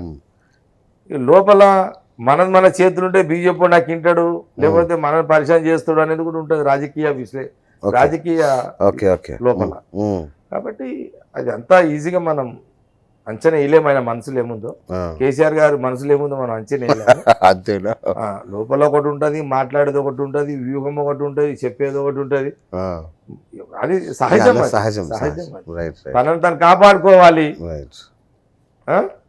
వాళ్ళతోటి ఎట్లుండాలి, ఇక్కడ ఎట్లుండాలి, ఎవరి వ్యూహం వాళ్ళకు ఉంటుంది. కొన్ని చెప్పని ఉండయి, మనము 1,00,000 విశ్లేషించుకుంటాం కానీ అది వేరే ఉంటుంది, వేరే ఉంటుంది. కాబట్టి అట్లేముండదండి. అదే వాస్తవానికి కూడా చరిత్ర, అక్కడున్న చరిత్ర కాంగ్రెస్, ఆ చరిత్రలో ఒక జానారెడ్డి గారు సీనియర్ సర్వీస్ ఇచ్చిండు అక్కడ. ఎవరో బయటకు పోవాల్సినంత అవసరం కూడా లేదు. కానీ మేమందరం చేదోడు వాదోడు ఆయనకు సపోర్ట్గా పోతామే, కానీ మేము పోయి గెలిపించేది ఏం లేదు. ఇప్పుడు నేనే పోయి గెలిపిస్తా అని అంటే అది మళ్ళా కాదది. జానారెడ్డి గారి యొక్క పేరు మీదనే, కాంగ్రెస్ పార్టీ పేరు మీదనే జానారెడ్డి గారు గెలుస్తారు. రైట్. ఎవరో గెలిపించే అవకాశం ఉండదు. ఏంటి మీరు నల్గొండలో గెలుపుతున్నట్టున్నారు, నల్గొండ పాలిటిక్స్ లో జగదీష్ రెడ్డిని ఏదో అన్నారు మొన్న. అంటే ఆయన కూడా జగదీష్ రెడ్డి నోరు జారుతాడండి. ఎందుకు మనం ఏదో మోనార్క్ అనుకుంటే తప్పది. ఇప్పుడు జగదీశ్వర్ రెడ్డి ఏదో మోనార్క్ అనుకుంటాడు. అరే నాయన, నీ జీవిత రాజకీయ చరిత్ర, నీ జీవితం ఎంత, నీ రాజకీయ జీవితం ఎంత, నీ రాజకీయ చరిత్ర ఎంత? నల్గొండలో నువ్వు జానారెడ్డిని ఉత్తమ్ కుమార్ రెడ్డి మీద మాట్లాడుతూ, కాంగ్రెస్ వాళ్ళ మీద మాట్లాడుతూ, అరే నువ్వు కాంగ్రెస్ పార్టీకి మన్మడ్ లాంటి నేను. ఓకే. కాంగ్రెస్ పార్టీ అంటే తాత పాత్ర పోషించింది, తండ్రి పాత్ర, అనేక పాత్రలు పోషిస్తున్నది. ఇప్పుడు అది మునిమనివనివిరా నాయన, నువ్వు మునిమనివనివి, నీకేం తెలుసు కాంగ్రెస్ గురించి మాట్లాడుతావు? ఎప్పుడైనా అది పెట్టుకోండి, పాలిటిక్స్ లా ఇండివిజువాలిటీ లేకుండా మనను ఒకడు. ఇప్పుడు నాకు ఒక లోపం ఉందండి, రెండు లోపాలు. ఒక లోపము పార్టీ చేంజ్ అవుతాడు అనేది ఒక లోపం. అది పోగొట్టుకునే కదా, అది చాలా కష్టపడ్డా. రాహుల్ గాంధీ ప్రోగ్రాం తెచ్చుకునేది ఏందని బయటపడ్డాది. అప్పుడు తర్వాత తెలివగా ఒక నిందన మీద అంటే పాస్పోర్ట్ నిందనే, అది తీయగలుగుతానా? మరి ఎందుకు అరెస్ట్ చేశారు మొన్న మిమ్మల్ని? ఇక సుమోటో పొలిటికల్ పొలిటికల్ అంటే ఆ కేసు మీద అరెస్ట్ చేసి లోపల పడిస్తే 6 నెలలు బెయిల్ దొరకదు అనేది హరీష్ రావు వ్యూహం. అచ్చా అచ్చా అచ్చా. ఆ సీటు గెలవడానికి టీఆర్ఎస్ ఆహా. అంతమించి ఇంకోటి లేదు. అట్లంటే హరీష్ రావు లేడా కేసీఆర్ లేడా పాస్పోర్ట్ కేసులో కానీ కరెక్ట్ గా ఎలక్షన్ నామినేషన్ 3 రోజుల ప్లానింగే ముందు కదా. నామినేషన్ 3 రోజుల ముందు ఎట్లా బయటకు వచ్చింది మీరు? అది ఇక మన చేతులు లేదా, జుడిషియల్ పవర్ అది. అచ్చా అచ్చా. నేను జైల్లోనే ఉంటేనే నాకేంటో తెలుస్తుంది. మీరు మెగాస్టార్, మీరు ఏమైనా చేయగలరు కదా. లేదు జుడిషియల్లో ఎవరైనా చేయలేము అనుకుంటాను, చేయలేము. జుడిషియల్లో ఆ జడ్జి వాళ్ళు ఎవరైతే నాకు బెయిల్ ఇచ్చారో నా లక్ అనుకోదు కదా, నిజంగా అది వాళ్ళు ఎక్స్పెక్ట్ చేయలేదు, నాకు వచ్చింది అది కదా. ఆ. 3 రోజుల ముందు 6 నెలలు రాడు, ఇక అవుట్ అయిపోతాడు అని చెప్పి అనుకుని వాళ్ళు అరెస్ట్ చేశారు. సుమోటో కింద అరెస్ట్ చేశారు పోలీసులు, ఇదే టాస్క్ ఫోర్స్. అవును అవును అవును. కాబట్టి ఇక ఇక ఇవన్నీ రాజకీయాల్లో వాళ్ళ ప్రయత్నాలు వాళ్ళవి. రేపు నా టైం బాగుందా, నేనా గవర్నమెంట్ వచ్చిందనుకో, ఓకే రేపు హరీష్ రావు టైం బాగాలేకపోతే ఓకే. సార్ మీరు అంటారు కానీ మీరందరూ ఒకటే అని నాకు ఒక చిన్న ఫీలింగ్ ఉంటుంది లోపల. మీరు ఎమ్మెల్యే అయిన తర్వాత హరీష్ రావు గారిని 3 సార్లు కలిశారు. ఎందుకు కలిశారు మీరు? 3 సార్లు. ఒకసారి ఏమో ఫస్ట్ ఏమో నేను కలిసింది మొన్న ఎమ్మెల్యే అయినాక ఇంటికి పోయి సన్మానం చేసిన. ఫస్ట్ చేసేటప్పుడు వానికి ఇష్టం లేదు, నాకు ఇష్టం లేదు. అతను ఇష్టంతో వేసుకోలేడు, నేను ఇష్టంతో వేసిన మారతాడేమని వేసిన, మారలే. ఇంటికి పోయి చూసిన, ఇంటికాడ కూడా నేను అరగంట సేపు కూర్చొని పెట్టినా. అరే నీ అమ్మ, నేను మనసులో అనుకుంటున్నా అమ్మాయి అంటే నా స్టైల్ వీడు వాడంటే నేను అదే నమ్మ ఇంటికి వచ్చి తప్పు చేసిన. సరే ఇది కూడా ఒక అందుకు మంచిది, తెలిసిపోయింది కదా, గుణం అయితే తెలిసిపోయింది కదా, మారలేడు ఇంకా హరీష్ రావు అనేది తెలిసిపోయింది కదా అని మనసులో అనుకున్నా. అరగంట తర్వాత అందరు అపాయింట్మెంట్స్ అయినాక నాతో మాట్లాడాడు. నాకు అప్పటికే మండుతున్నది, ఏం చేయాలో అర్థమైతే లేదు. సరే వచ్చినా అసలు చూద్దాం అని వెయిట్ చేసిన. కానీ మినిమము ఇప్పుడు జగ్గారెడ్డి అనేవాడు, అతను రాజకీయాలు పిల్లగాడు. ఇప్పుడు ఫీల్ అవుతాడేమో ఏదో ఫైనాన్స్ మినిస్టర్ అన్నో లేకపోతే కేసీఆర్ మేనల్. అరే నాయన, కేసీఆర్ అనేటోడు పెద్ద మనిషి, పార్టీ పెట్టకపోతే మీ జీవితాలు ఉద్యోగ జీవితాలే కదా. జగ్గారెడ్డి అట్లా కాదు కదా. 18-19 ఇయర్స్కి నేను ఒక మున్సిపల్ కౌన్సిలర్ అయినా. 12 ఏళ్ళకే పాలిటిక్స్. 12 ఏళ్ళకే రాజకీయంలో చదువు సందేహం లేకుండా వచ్చేసిన నేను, అన్ని గాలికి వదిలేసి వచ్చేసిన. 18-19 ఏళ్ళకి మున్సిపల్ కౌన్సిలర్ అయినా. ఒక 25 ఏళ్ళకి నేను ఒక మున్సిపల్ చైర్మన్ అయినా. అట్లా అయినా కాబట్టే కదా మీ మామ నాయన పడవాడే నేను టీఆర్ఎస్లో నన్ను పిలుచుకున్నది. నేను పోయి ఎంబడబడ్డది కాదు కదా. కాదు, ఇక్కడ కూడా ఒక ట్విస్ట్ ఉంది. ఇంకో మాట, మరి ఇంత ఉన్నా నీకు అంత తలపు అంత పొగరుంటే ఎట్లా? ఫకర్ నాకుండాలి, నీకెందుకు ఫకరు? చెట్టు కింద కొమ్మవు, నువ్వు ఆకువి. కొమ్మ కూడా కాదు, ఆకు. అది కొమ్మ, చెట్టుకు ఆకు లాంటివి నీ జీవితం. రే మామ ఊడితే నీ జీవితం ఊడినట్టే. మాది అట్లా ఊడయి. మేము గెలవపోయినా మేము రాజకీయాల్లో హీరోలమే. మీ తీరు ఓడిపోతే మళ్ళీ ముడుచుకుని ఆడో లండన్లో గిండలో ఆస్తులుంటే పోయి దందాలు చేసుకుని బతకాల్సిందే. కానీ మేము అట్లా బతకము. మాకు సంగారెడ్డి హైదరాబాద్ ఇచ్చి బతకలేము మేము. మాకు ఆ దందాలు కూడా లేవు, మా దందాలు కూడా అవసరం లేదు. అంటే అబ్బా మిస్టేక్ చేసినట్టు మనసులో అనుకున్నా. ఎట్లా ఇది పోగొట్టుకోవాలి అనే టైంలో ఈ మున్సిపల్ ఎలక్షన్ వచ్చింది. ఆ టైంలో నా ప్రోగ్రామ్ క్యాన్సిల్ చేయించారు. నా సభ ఉండే సారస్పేటలో. సిఐ ఫోన్ చేసి, సార్ మీ సభ క్యాన్సిల్ చేసినాం సార్, మీ సభ క్యాన్సిల్ చేసి ఎంఐఎంకి ఇచ్చిన అని అన్నాడు. ఆ తిక్కలు అరిసింది ఇట్టేసిన. అది కూడా మీకు వైరల్ అయింది బాగా. అది ఎప్పుడు ఫీడ్ అయిందంటే ఏది ఆ డైలాగ్, అవును, ఆ పంచ్. అది నన్ను ఎప్పుడైతే నేను ఆ ఇంట్లో కూర్చొని నేను అవమానపడ్డానని నా మైండ్లో ఫీల్ అయిందో అదే రోజు అదే వర్డింగ్ ఫీడ్ అయింది. ఆ సందర్భం వచ్చిన రోజు అది బయటకు వచ్చింది. ఆ సింగిల్ పాయింట్లో కొట్టేసిన నాకు కసంతా. ఆ రోజు రిలీఫ్ అయినా నేనైతే. ఆ సన్మానం చేసి ఆయన ఇంటికి వచ్చిన కాడ నుంచి రిలీఫ్ లేని నా జీవితం అంతా. ఇక ఆ రోజు ఎలక్షన్ అప్పుడు ఆ సింగిల్ పంచే అబ్బా ఎంత ప్రశాంతంగా ఉన్నారా అనిపించింది నాకు. ఎందుకంటే మనం ఏదో పైరోకారం కాదు, పైరోకార్ లీడర్లం కాదు, ఏదో పిల్లకి ఆస్తులు సంపాదించాలని వచ్చిన లీడర్లం కాదు. విన్నారా? తెలంగాణ పేరు మీద వసూలు చేసి చీరల దుకాణం పెట్టిన చరిత్ర మనకు లేదు. అర్థమైందా?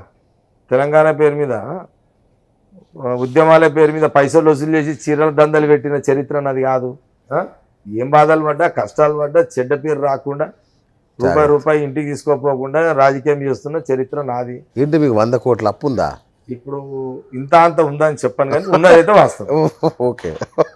ఇది ఒక 45 ఏళ్ళ నుంచి నాకు ఇది ఒక వెంటాడుతూనే ఉన్నది. ఎప్పుడు విముక్తో కన్నా అప్పులా అంటే రాజకీయం ఏముంటుంది చెప్పు, ఏముంటది? సంపాదన లేదు. అట్లానే రియల్ ఎస్టేట్ మీద వస్తాయి పైసలు, సంవత్సరానికి 2 ఏళ్ళకి వస్తాయి. రియల్ ఎస్టేట్ చేస్తే అప్పుడు దాకా అప్పులు చేయాలి. కార్యక్రమాలు ఆపేటట్లేదు. ఇచ్చే చెయ్యి, పెట్టే చెయ్యి, కొంత బలహీనతలు ఉన్నాయి అట్లా. కాబట్టి ఇవన్నీ నడుస్తుంటాయి రాజకీయాలు. కాదే, మీ బినామీలకే 1000 కోట్ల ఆస్తులు ఉన్నాయంటారు. తప్పది.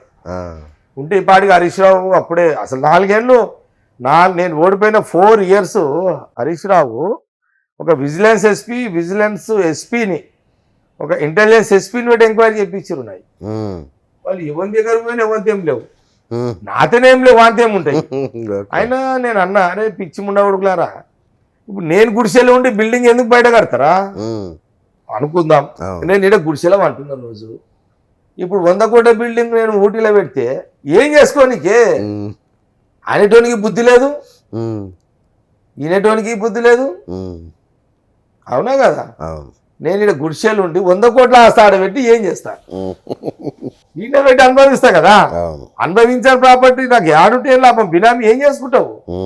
అవసరం లేని ఇదంతా. ఇంత కూడా జనాలు ఆలోచించారు. ఈ సమాజంలో అంతే అండి, పెట్టటోనే రాళ్ళేస్తారు, పెట్టటోనికి వేస్తారు. ఎవడైతే పెట్టాడో వాడిని చర్చ రాదు. నేను రోజు మంచుతా కదా, వీనికి బలిసిగా ఓడైతే బలిసి మంచిని అంటాడు, ఓడైతే వీనికి పైసలు ఎక్కువైనాయి అంటాడు, ఓడైతే ఆడగొడుతున్నాడు అంటాడు. జనాలు ఇట్లా ఉంటారు. నా భార్య అంటే ఏం పెట్టుకున్నావు ఈ కై అంత పెంట అంటే ఏం చేస్తా, నా కర్మ అని చెప్తాను. పంచే బలనీత నాది, తిట్లు తిల్లే బలం వాళ్ళది. ఎప్పుడైనా భూమి మీద ఆది పెట్టుకోండి, చరిత్ర మొత్తం చూడు. పంచినోడే దానం చేసినోడే నిందల పాలవుతాడు. కాదు, మీరు ఇంత నిర్వేదంగా ఇట్లా ఒక బాబాలాగా మాట్లాడుతున్నారు, కానీ బయట మిమ్మల్ని రౌడీజం చేస్తాడు, దందాలు సెటిల్మెంట్లు చేస్తాడు ఇట్లా చెప్తుంటారు కదా. ఇదంతా కాంట్రాస్ట్ లాగా ఉంది. సెటిల్మెంట్ చేస్తే కేసీఆర్ ఊరుకుంటాడు, హరీష్ రావు ఊరుకోడు ఫస్ట్. అసలు ఇప్పుడు కూడా నేను అనుకుంటా ఈ ప్రసాద్ తిడుతుంటా కదా, లెక్కుతూనే ఉంటాడు. ఏముంటుంది అదే పని మీద. ఇప్పుడున్న సిఏ, ఇప్పుడున్న పోలీసు వాళ్ళు కొందరైతే ఉంటారు సలాములు కొట్టేటోళ్ళు. వాళ్ళు అదే పని పెడతాడు. జగ్గారెడ్డి ఎక్కడ దొరుకుతాడు? ఏమైనా ఉంటే పట్టుండి, ఏడ పంటే పట్టుండి, ఏడన్నా తింటే పట్టుండి, నాది పండేది లేదు, తినేది లేదు, ఎక్కడ తిరిగేది లేదు. వాళ్ళు చేస్తుంటాడు హరీష్. ఇవన్నీ gimmicks, cheap politics, cheap politician Harish. కాబట్టి ఇక ఒకటండి, ఆంధ్రాలో ఏమైనా చేస్తారా సెటిల్మెంట్లు? తెలంగాణ దిక్కులేదు, ఆంధ్రలో చేస్తారా? ఇంటికానే దిక్కులేదంటే ఒక ఊరు పటేల్, ఇంకో ఊరు బస్కురోడ్ అంట. తెలుసు కదా. నా ఊరికి నేను పెద్ద నాదనే ఏం చేయలేకపోతున్నా, ఇక నేను ఊరాదులో ఏం చేస్తా? ఎవడుకుంటాడు? ఇంత పెద్ద చట్ట మార్పులలో ఎవడుకుంటారు? ఏం పిల్లల మాట కాదు. మీకున్న పేరే, మీరు మొదటి నుంచి కూడా డాన్ అనేది ఒక ఏం చేద్దాము, మనకి అట్లా కనబడతాము. దూరం చూసి అంత కొండ పెద్దగా, దూరంగా చూస్తే కొండ పెద్దగా కనబడుతుంది. ఇప్పుడు 100 కిలోమీటర్ల నుంచి ఇప్పుడు ఆ కొండను చూసి అంతా అబ్బా ఇంత పెద్ద కొండ మీద పడితే చచ్చిపోతామా అని అనుకుంటారు. ఆ కొండ వాడదు, వీడు చావాడు. కానీ ఇట్లా ఊహిస్తుంటారు అంత జనాలంతా. సరేనా? అయితే నాకు ఇంకా చాలా డౌట్లు ఉన్నాయి. చెప్పు. కేటీఆర్ మీరు రహస్య దోస్తులు అని ఒకటి ఉంది. లేదు, అది ఎందుకు వచ్చిందంటే, ఎప్పటికీ హరీష్ రావుని అంటుంటా కదా, నేను ఎప్పుడు కేటీఆర్ అన కదా, దాంతో అనుమానాలు. అనకపోవడమే కాకుండా కేటీఆర్ గురించి అయితే నాకు తెలియదు, కేటీఆర్ గురించి మీరు నిజంగా నాకు తెలియదు వాస్తవం కూడా. నేను అదే కదా ఓపెన్ ఉంటా. ఇప్పుడు హరీష్ గురించి పూర్తిగా తత్వం నాకు ఎందుకు తెలుసు అంటే, 2000 నుంచి చూస్తున్నాను. 2000 కాదు, నేను మున్సిపల్ చైర్మన్ గా ఉన్నప్పుడు సదాశివరెడ్డి గారు మా ఎమ్మెల్యే, ఈయన టీడీపీ ట్రాన్స్పోర్ట్ మినిస్టర్. నేను సదాశివరెడ్డి గారు కేసీఆర్ ఇంటికి పోతుంటే ఆయన ఎంబటి, నేను నాకు పరిచయం లేదు, చైర్మన్ గా నన్ను గుర్తుపడతాడు. వ్యక్తిగత పరిచయం కేసీఆర్ తోటి అప్పుడు లేకుండే. ఇక సదాశివరెడ్డి గారు పోదామంటుంటే పోతుంటాను. ఆయన ఇంటికి పోయిన పాపం ఆయన దా సదాశివన్న జగారెడ్డి రా కూర్చో లంచ్ చేద్దాం అది ఇది అన్నట్టు లంచ్ చేస్తుంటే ఓకే అంత అట్లా ఆ రకమైన పరిచయం ఉండే. అప్పుడు ఈ హరీష్ను చూసిన చదువుకుంటుండే, అప్పుడు స్టూడెంట్ కదా చదువుకుంటుండే, అది చూసిన. ఇక మేనమామ కదా, ఇక వాళ్ళకు అప్పుడు అంత ఫైనాన్స్ లేదు కదా, డబ్బులు లేవు కదా, ఆడ చదువుకుంటుండే.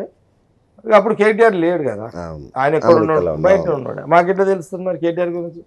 ఇతనంటే చూసిన ఫీల్డ్. మీరు దోస్తులు కాదా? ఎవరు? లేదు అసలు, మాకు ఎక్కడ సంబంధమే లేదు. ఒక మాట ఏమంటారంటే, ఇప్పుడు రేపు కేటీఆర్ ముఖ్యమంత్రి అయితే మీకు మినిస్ట్రీ ఖాయమని ఎట్లా ఇస్తాడు? నేను కాంగ్రెస్ నుండి ఆయన మళ్ళీ అది నాకు తెలియదు మరి ఎట్లా అనుకుంటూనే ఉంటారు. అసలు నథింగ్. నాకు ఆయన పరిచయం లేదు. మొన్న అసెంబ్లీలో కలిసిన, ఇది మంత్రి కాబట్టి, మళ్ళీ దాని తర్వాత మళ్ళీ కలుసుకోలేదు.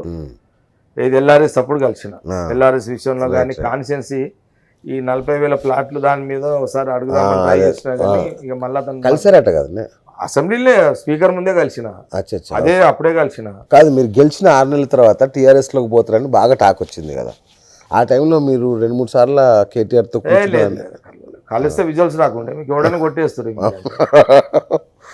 ఈ కాలంలో ఎవడుకుంటాడు, ఆడున్న గన్మెన్ అటెండర్ గుంజి కొట్టేస్తారు. అప్పటికి ఇప్పుడు ఫోటోలు కాదు, ఇంత సీక్రెట్ పని చేసి ఇప్పుడు అంతా.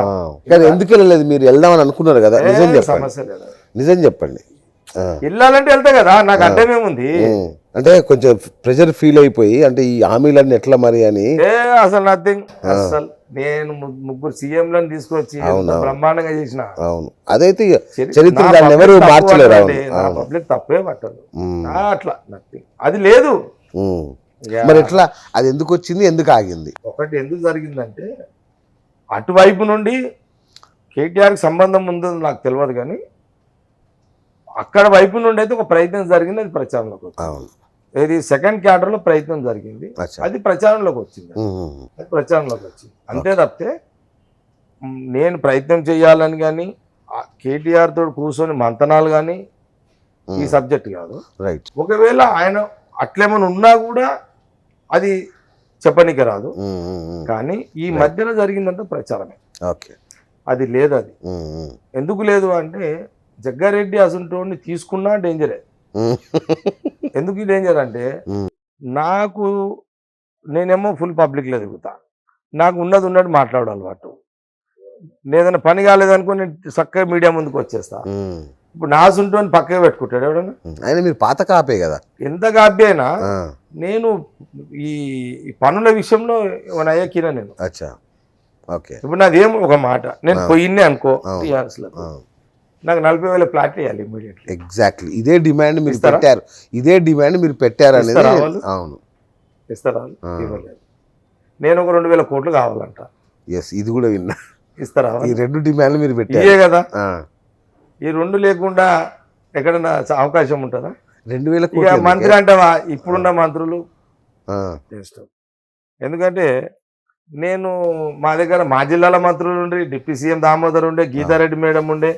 పాపం వాళ్ళిద్దరు కూడా నన్నే అడిగి డిసిషన్ చేసేవాళ్ళు. నేను వయసులో చిన్నోనైనా నాకు దామోదర్ సాబ్ ఆడుతుండే, జగా చెప్పు ఏదైనా ఉంటే చెప్పు అంటుండే. గీతారెడ్డి మేడం కూడా పాపం ఆమె సీనియర్ మోస్ట్, చెప్పు జగన్ ఏదైనా ఉంటే చెప్పు, ఏంది జిల్లాలో ఏం చేద్దాం నన్ను అడిగేటోళ్ళు.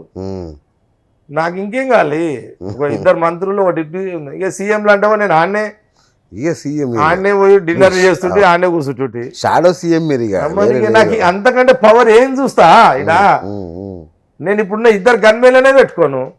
ఇప్పుడున్న మంత్రులు ఏంది, ఎస్కాట్లే కదా వాళ్ళకు, ముంగట 2 వెనక 2. ఏం చేస్తావు పోలీసులతోటి? ఆ బండ్లతో ఏం చేస్తావు?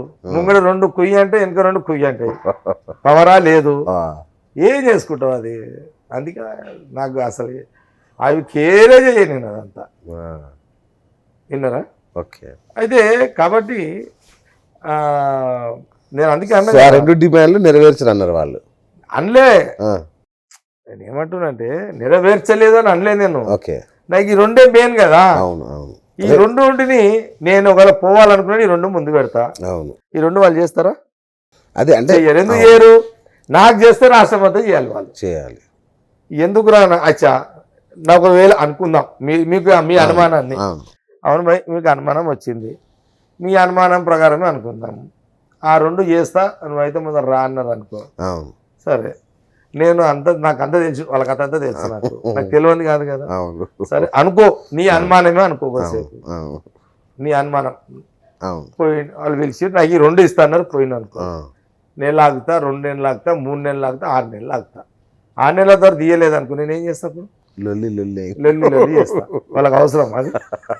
ఇస్తాను నన్ను తీసుకొని 6 నెలలకు ఇవ్వకపోతే మీడియా ముందుకు వచ్చి నేను మాట్లాడితే ఎట్లుంటుంది అప్పుడు పరిస్థితి? అవును కాబట్టి అది అంతా పుకార్లే తప్పితే, ఉమ్, ఎందుకంటే నన్ను తీసుకుంటే నేనేదో పర్సనల్గా హ్యాండ్లింగ్ కాను.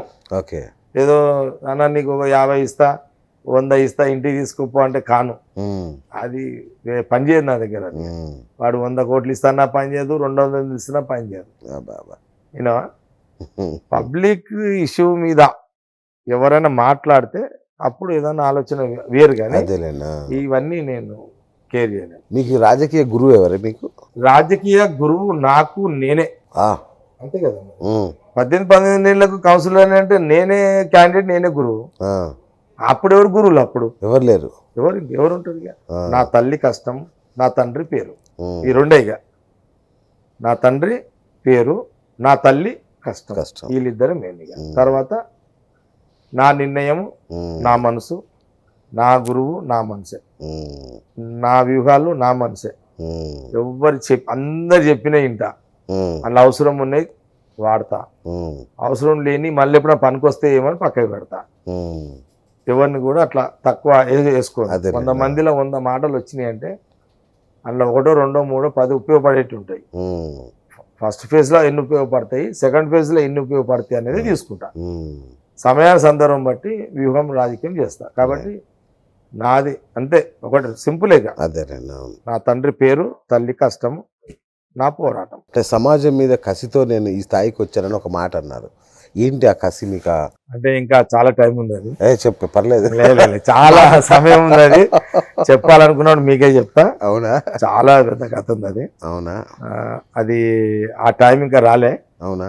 కసితోటే సమాజంలో అడుగుపెట్టిన, అవును, అవమానాలతోటే సమాజంలో అడుగుపెట్టిన, ఉమ్, కష్టాలతోటే సమాజంలో అడుగుపెట్టిన, ఉమ్, అనేక ఒడుగు దొడుకులతోటే సమాజంలో అడుగుపెట్టిన. ఉమ్, తల్లి పాత్ర ఏంటిదో చూసినా, తండ్రి పాత్ర ఏందో చూసినా, తల్లి కష్టం ఏందో చూసినా, ఉమ్, అన్నీ చూసినట్టుగా ఒక ఆలోచనతో, ఒక మంచి ఆలోచనతో,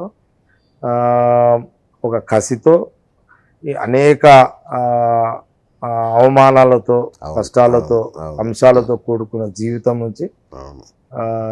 నేను అంచెలంచెలుగా నిజంగా చాలా ఆలోచనతో, ఉమ్, ఎక్కడ కూడా పద్ధతి తప్పకుండా, అవును, సిస్టమ్ తప్పకుండా, ఎథిక్స్ను చంపుకోకుండా, ఉమ్, ఏదన్నా తెలియక తప్పు చేస్తే తప్పును కూడా ఒప్పుకుంటూ కొంటూ, నా రాజకీయ జీవితాన్ని గడుపుతున్నా. అట్లనే గడుపుతా. అట్లా ఉమ్, మీరు అడిగిన దానికి వాస్తవానికి డెప్త్లో పోవాలంటే సార్, ఇది ఒక పెద్ద చరిత్ర ఉంది. ఉమ్, అది ఇంకా సమయం రాలే. ఉమ్, ఆ సమయం వచ్చినప్పుడు తప్పకుండా రైట్. చెప్తాను. మీది లవ్ మ్యారేజ్ అని? మీది? నేను మా మిస్సెస్ లవ్ మ్యారేజ్. అంటే మేము ఒకే ఇంట్లో రెంట్కుంటుంది. అచ్చా. కుసుమ్ కుమార్ అని మా ఫ్రెండ్ నైంబర్ ఉంటాడు, వాళ్ళ ఇంట్లోనే మేము రెంట్కుంటుంది. ఓకే. అక్కడ నుంచే మా యొక్క స్నేహము, మా ప్రయాణము మొదలైంది. నేనేంటిదో ఆమెకు తెలుసు, ఆమె ఏందో నాకు తెలియాల్సిన అవసరం లేదు. నేనేదో అది ముఖ్యం, ఇది ముఖ్యం ఇది, అంతే కదా. కాబట్టి సరే కలిసినాము, కలయికలు నడిచినాయి, పెళ్లి చేసుకున్నాము. 2 పిల్లలతో హ్యాపీ. నా పాప జయరెడ్డి, నా కొడుకు భరత్ రెడ్డి, అంతా ఓకే, చదువుకుంటున్నారు. ఇది వాళ్ళకున్న పరిస్థితి. ఈ సభాముఖంగానే అడగాలి మిమ్మల్ని, దొరకరు మీరు మళ్ళీ. మేడంది మీదే ఒకసారి ఇంటర్వ్యూ చేయాలి తప్పకుండా. ఎందుకంటే అందమైన లవ్ స్టోరీని నేను ఒకసారి చేయాలి. అది తప్పకుండా, తప్పకుండా. మళ్ళా మీ ఇంటర్వ్యూలో నేను, నా భార్య, సూపర్, థ్యాంక్ యూ. అదే, ఎందుకంటే ఇట్లయితే మీరు తప్పరు కదా మాటిస్తే. 1 year నుంచి ఎత్తుతున్నారు, దూరమే ఉంటా. అదే జనరల్గా దూరమే ఉంటా. చాలా సందర్భాల్లో మీడు ట్రై చేస్తున్నాడు. అవును. ఇక మాజీ కూడా చెప్తూనే ఉన్నాడు. ఈరోజు అంటే ఒకసారి వచ్చిందాకా మళ్ళా ఇబ్బందిగానే ఉంటుంది నాకు ఇక. అవునవును. కానీ నాకు చాలా హ్యాపీ, మీరు చాలా రిలాక్స్డ్గా మంచిగా మాట్లాడారు, మాకు చాలా సంతోషం. Okay okay. రైట్. ఏంటి సార్ మీ రాజకీయ నెక్స్ట్ టార్గెట్స్ ఏమైనా రివీల్ చేస్తారా ఇప్పుడు? నా టార్గెట్ చాలా ఉంది కానీ ఆ, లోపల చాలా పెద్ద వ్యూహం ఉంది, ఓకే ఇప్పుడు ఓకే. నా వర్షన్ చెప్తున్నా. ఎప్పుడైనా ఒక రాజకీయ ఎదగాలనుకున్నాడు, ఒక రాజకీయ వ్యూహం ఉన్నాడు, మనసులో నుంచి ఎప్పుడు బయటకు చెప్పొద్దు. ఓకే అది రాజకీయ సూత్రం. ఓకే. మనం ఏం కావాలనుకున్నామో అది కావడానికి ప్రయత్నాలు చేయాలి, కానీ ఏం కావాలనుకున్నామో చెప్పొద్దు. రెండవది కేజీఎఫ్ అనే సినిమా వచ్చింది, ఆ స్టోరీ మీలాగే ఉంటుంది, ఒకసారి చూడండి. కేజీఎఫ్ చెప్పారు ఎవరన్నా మీకు? నేను నా ఫ్రెండ్ ఒక రిపోర్టర్ చెప్పాడు పేరొద్దు. ఓకే. నేను సినిమా చూడలే యాక్చువల్గా. కేజీఎఫ్ అవును. నేను ఆయన అన్నాడు, అన్న ఇందులో నీ పాత్ర ఉంది, నువ్వు సినిమా చూసినావా అంటే చూడలేదు అని అన్న చూడన్నా నీ పాత్రనే ఉంది ఒకటి అని మీరు చెప్తుంటే నాకు ఆ సినిమా కళ్ళ మీద కదులుతుంది. అయితే ఒకసారి చూపించు అన్న. అప్పుడే అతను యూట్యూబ్ లో చూపించాడు. అందులో తల్లి కొడుకు పాత్ర, అసలు ఆ తల్లి ఆ కొడుకు పాత్ర ఆ సినిమాలో ఏదో చూపించారో సేమ్ అదే నా పాత్ర, అదే పాత్ర. అందులో అంశాలు వేరే ఉన్నాయి, నా దాంట్లో ఇంకా అనేకం ఉన్నాయి ఇక నా దాంట్లో. కానీ ఆ తల్లిని ఆ కొడుకుని ఏదైతే అన్నదో సేమ్ నా తల్లి నన్ను అట్లా అన్నది. అవును, విన్నాను నేను అదే. అట్లా నా తల్లి అంటే సేమ్ అదే రోల్ ఇక అంతే. నా తల్లి చనిపోవడము, ఆమె జీవితం అదే టైపు, నాది అదే టైపు. అవును. నేను ఉన్న పొజిషన్ అదే సేమ్, ఆ పిక్చర్ లో ఉన్న పొజిషన్ అది 100%. ఆ ఒక్క పాత్ర నాది. ఏం చెప్పింది అమ్మ మీకు కేజీఎఫ్ లో? ఏం చెప్పింది ఒక వర్డింగ్ చెప్తారా? ఒక చెప్పగలుగుతారా? ఉందా అది? ఉంది. వ్యవస్థ అదే, నువ్వు గెలవాలి వ్యవస్థ మీద, ఒక రారాజు లాగా నిలబడాలి, అదే చెప్పింది ఆ తల్లి. అంతే. వ్యవస్థ ఈ పోస్ట్ ఆ పోస్ట్ అని కాదు, రాజు కావాలి అనేది ఒక, అంటే వాళ్ళ పాతకాలం పద్ధతే కదా. మా అమ్మది కూడా. అమ్మ టీచర్ కదా? మా అమ్మ ఏఎన్ఎం నర్సు. అచ్చా. ఓకే. ఏఎన్ఎం. ఓకే. ఏఎన్ఎం. వాళ్ళ లవ్ స్టోరీ ఎట్లానే? అది లవ్ స్టోరీ కాదు, అది దానిగా చెప్తా టైం. అవునా? అది అందులో పోతే అది చాలా లెంత్ క్లాస్ ఉంటుంది. అంటే మీరు రిలాక్స్డ్ గా ఉన్నారు, ఉన్నా కానీ అందరూ ఉత్కంఠగా ఎదురు ఉన్నారు కానీ అంటే కొద్దిగా చెప్తా. లవ్ మ్యారేజ్ కాదు కానీ నా తండ్రికి రెండో భార్య నా తల్లి. Okay okay. నా తండ్రి ఇష్టపడి నా తల్లిని పెళ్లి చేసుకున్నాడు. ఓకే. అది సబ్జెక్ట్. ఓకే. అక్కడి నుంచి మొదలైంది. ఓకే. ఇక రకరకాలుగా మొదలైంది. అంటే ఆ రోజులలో రెండో భార్య అంటే అక్సెప్టేషన్ లేదు. అవును, నిజం. ఇక అంత మట్టుకే చెప్పగలుగుతాం. అక్కడి నుంచి మొదలైంది మా అమ్మ జీవితం. ఓకే. దాని తర్వాత నా పుట్టుక, ఆ పుట్టుక ముందు పుట్టుక తర్వాత అనేక అన్ని చాలా ఉన్నాయి. అది పార్ట్ 2 లో చెప్తారా? పార్ట్ 2 లో చెప్తాను. తప్పకుండా మీరు మాకు అవకాశం ఇవ్వాలి. లేదు తప్పకుండా. అది ఒక మెసేజ్ కూడా. అది అంటే చరిత్రలో ఇట్లాంటివి కూడా చాలా మంది అక్కడక్కడ సినిమాలలో ఇప్పుడు కేజీఎఫ్ అంటారు. అవును అవును.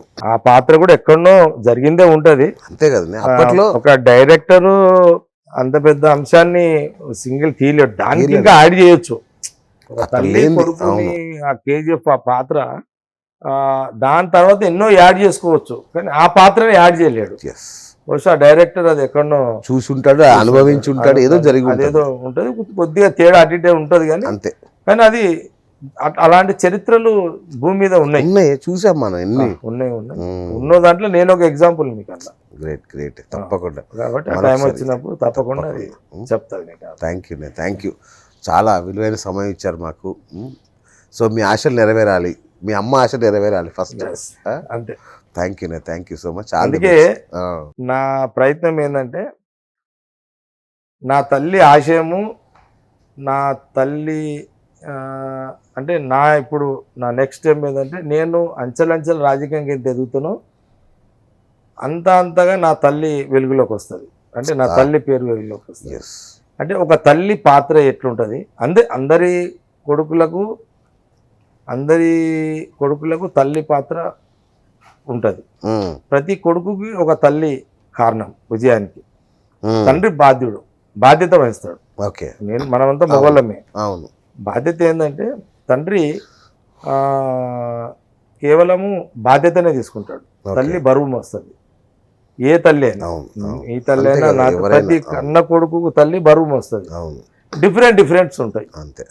మీ తల్లి నీకు ఒక తీరు, నా తల్లి నాకు, అంటే జననం బట్టి, అంతే, పుట్టిన తీరుని బట్టి. కాబట్టి తల్లి పాత్ర ఏంటిది, తల్లి వాట్ ఈజ్ తల్లి అంటే, తల్లి అంటే ఏంటిది అనే దాంట్లో అనేక సినిమాల్లో చూపెడతారు. అంటే నిజంగా రాజకీయ జీవితంలో జగ్గారెడ్డి లాంటివాడు ఇక్కడ దాకా వచ్చిండు. దీని వెనుక ఒక తండ్రి పాత్ర ఎంత ఉన్నది, ఒక తల్లి పాత్ర ఎంత ఉన్నది, ఆ తల్లి ఏమేమి త్యాగాలు చేసింది, చివరికి ఆ తల్లి ఎట్లా చచ్చిపోయింది, ఆయన ఆ పరిస్థితిలో కొడుకు ఎట్లున్నాడు, ఆ కొడుకు జగ్గారెడ్డి ఎట్లా ఫేస్ చేసిండు, అవమానాలు, ఫైనాన్షియల్, పర్సనల్ అవమానం ఎట్లా ఫేస్ చేసిండు, ఇట్లా అనేక అంశాలు ఉంటాయి అన్నమాట. అందుకే నా నెక్స్ట్ నేను ఎదగడానికి, ఫస్ట్ ఎదగాలనుకోవడానికి నా తల్లి కోరుకున్నది ఏంటంటే, ఈ సమాజంలో అందరితోటి మంచోడు అనిపించుకోవాలి. అది హిస్టరీ, చరిత్ర. అది చరిత్ర అంతే. విన్నదా? నేను బేసికల్గా నాకు తెలివి వచ్చిన కాడ నుంచి నేను చాలా సినిమాలు, పౌరాణిక సినిమాలు చూసిన. నేను ఎన్ని సినిమాలు చూసినా నాకు అల్టిమేట్ దానకరుడు సినిమా. కర్ణుడు మీకు ఇష్టం? నేను అదొక్క పాత్రనే ఇష్టపడతా. అది తప్పితే ఇక ఏ పాత్ర ఇష్టపడ. అందుకే సరే, నేను పుస్తకాలు చదివే అలవాటు లేదు, సినిమాలు చూసే మైండ్లో ఫిక్స్ చేసుకున్నా. అందుకే దానవీర శూరకర్ణలో చివరిగా యుద్ధం జరుగుతున్నప్పుడు బాగా ఎప్పటికి ఎందుకు అది ఉంటుందని నేను ఎక్కువ పదే చూస్తా. సినిమా కాదు, ఆ బిట్టే చూస్తా యూట్యూబ్లో. ఎన్టీ రామారావు పాత్ర, సరే ఎన్టీ రామారావు నాకు నచ్చిన హీరో ఎన్టీ రామారావే, పౌరాణికం కానీ ఇంకా వేరే పాత్ర లేదు. అందులో సరే కర్ణుడి పాత్ర ఎన్టీ రామారావే, కృష్ణుడి పాత్ర ఎన్టీ రామారావే. అప్పుడు ఇది యుద్ధం జరుగుతుంటే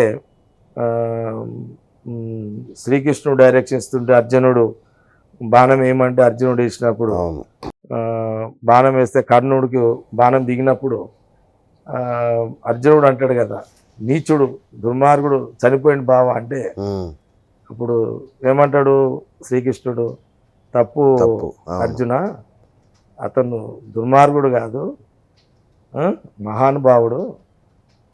అంతకుముందు శ్రీకృష్ణుడే రెచ్చగొట్టి చంపడానికి, తర్వాత చనిపోయే ముందు అర్జునుడు విమర్శిస్తుంటే దాన్ని తప్పు అని మళ్ళీ అర్జునుడిని చెప్పి, అర్జునుడిని ఇద్దరు మారువేషంలో వచ్చి అసలు కర్ణుడు అంటే ఏంది అనేది చూడు అన్నప్పుడు మారువేషంలో దానం అడిగితే పన్ను ఇచ్చిన ఉంది చూడు, అది అది అంటే హిస్టరీలో చూడు.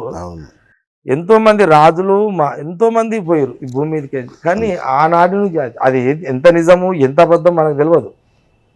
కానీ చరిత్ర అది ఎప్పుడుదో అది చరిత్ర. రాజులు ఇప్పుడు మొన్న మన టాటా ఉన్నాడే 5,000 కోట్లు ఇచ్చాడు ఎవరికన్నా, అది అన్ని పోతాయి మళ్ళా. ఇది వేరు, టాటా 10,000 కోట్లు సంపాదించి 1,500 ఇచ్చిండు, జగ్గారెడ్డి 10,000 కోట్లు సంపాదించి ఇది ఇచ్చిండు, ఇది వేరు, అది వేరు. కానీ ఆ సన్నివేశం రైట్. కర్ణుడు చనిపోయే ముందు కూడా కవచకుండాలు ఇవ్వడం కానీ, చచ్చిపోతా అని తెలిసి కవచకుండాలు నేను ఇస్తానా? ఎవరిస్తారు? టాటా ఇస్తాడా? మోడీ ఇస్తాడా? ఇవ్వరు కదా. చచ్చిపోతా అది కవచకుండాలు ఎవరు తీసిస్తాడు? అవును, అయినారా? అది అది ఆ పాత్ర ఎప్పుడు బాగా ఇష్టపడతా.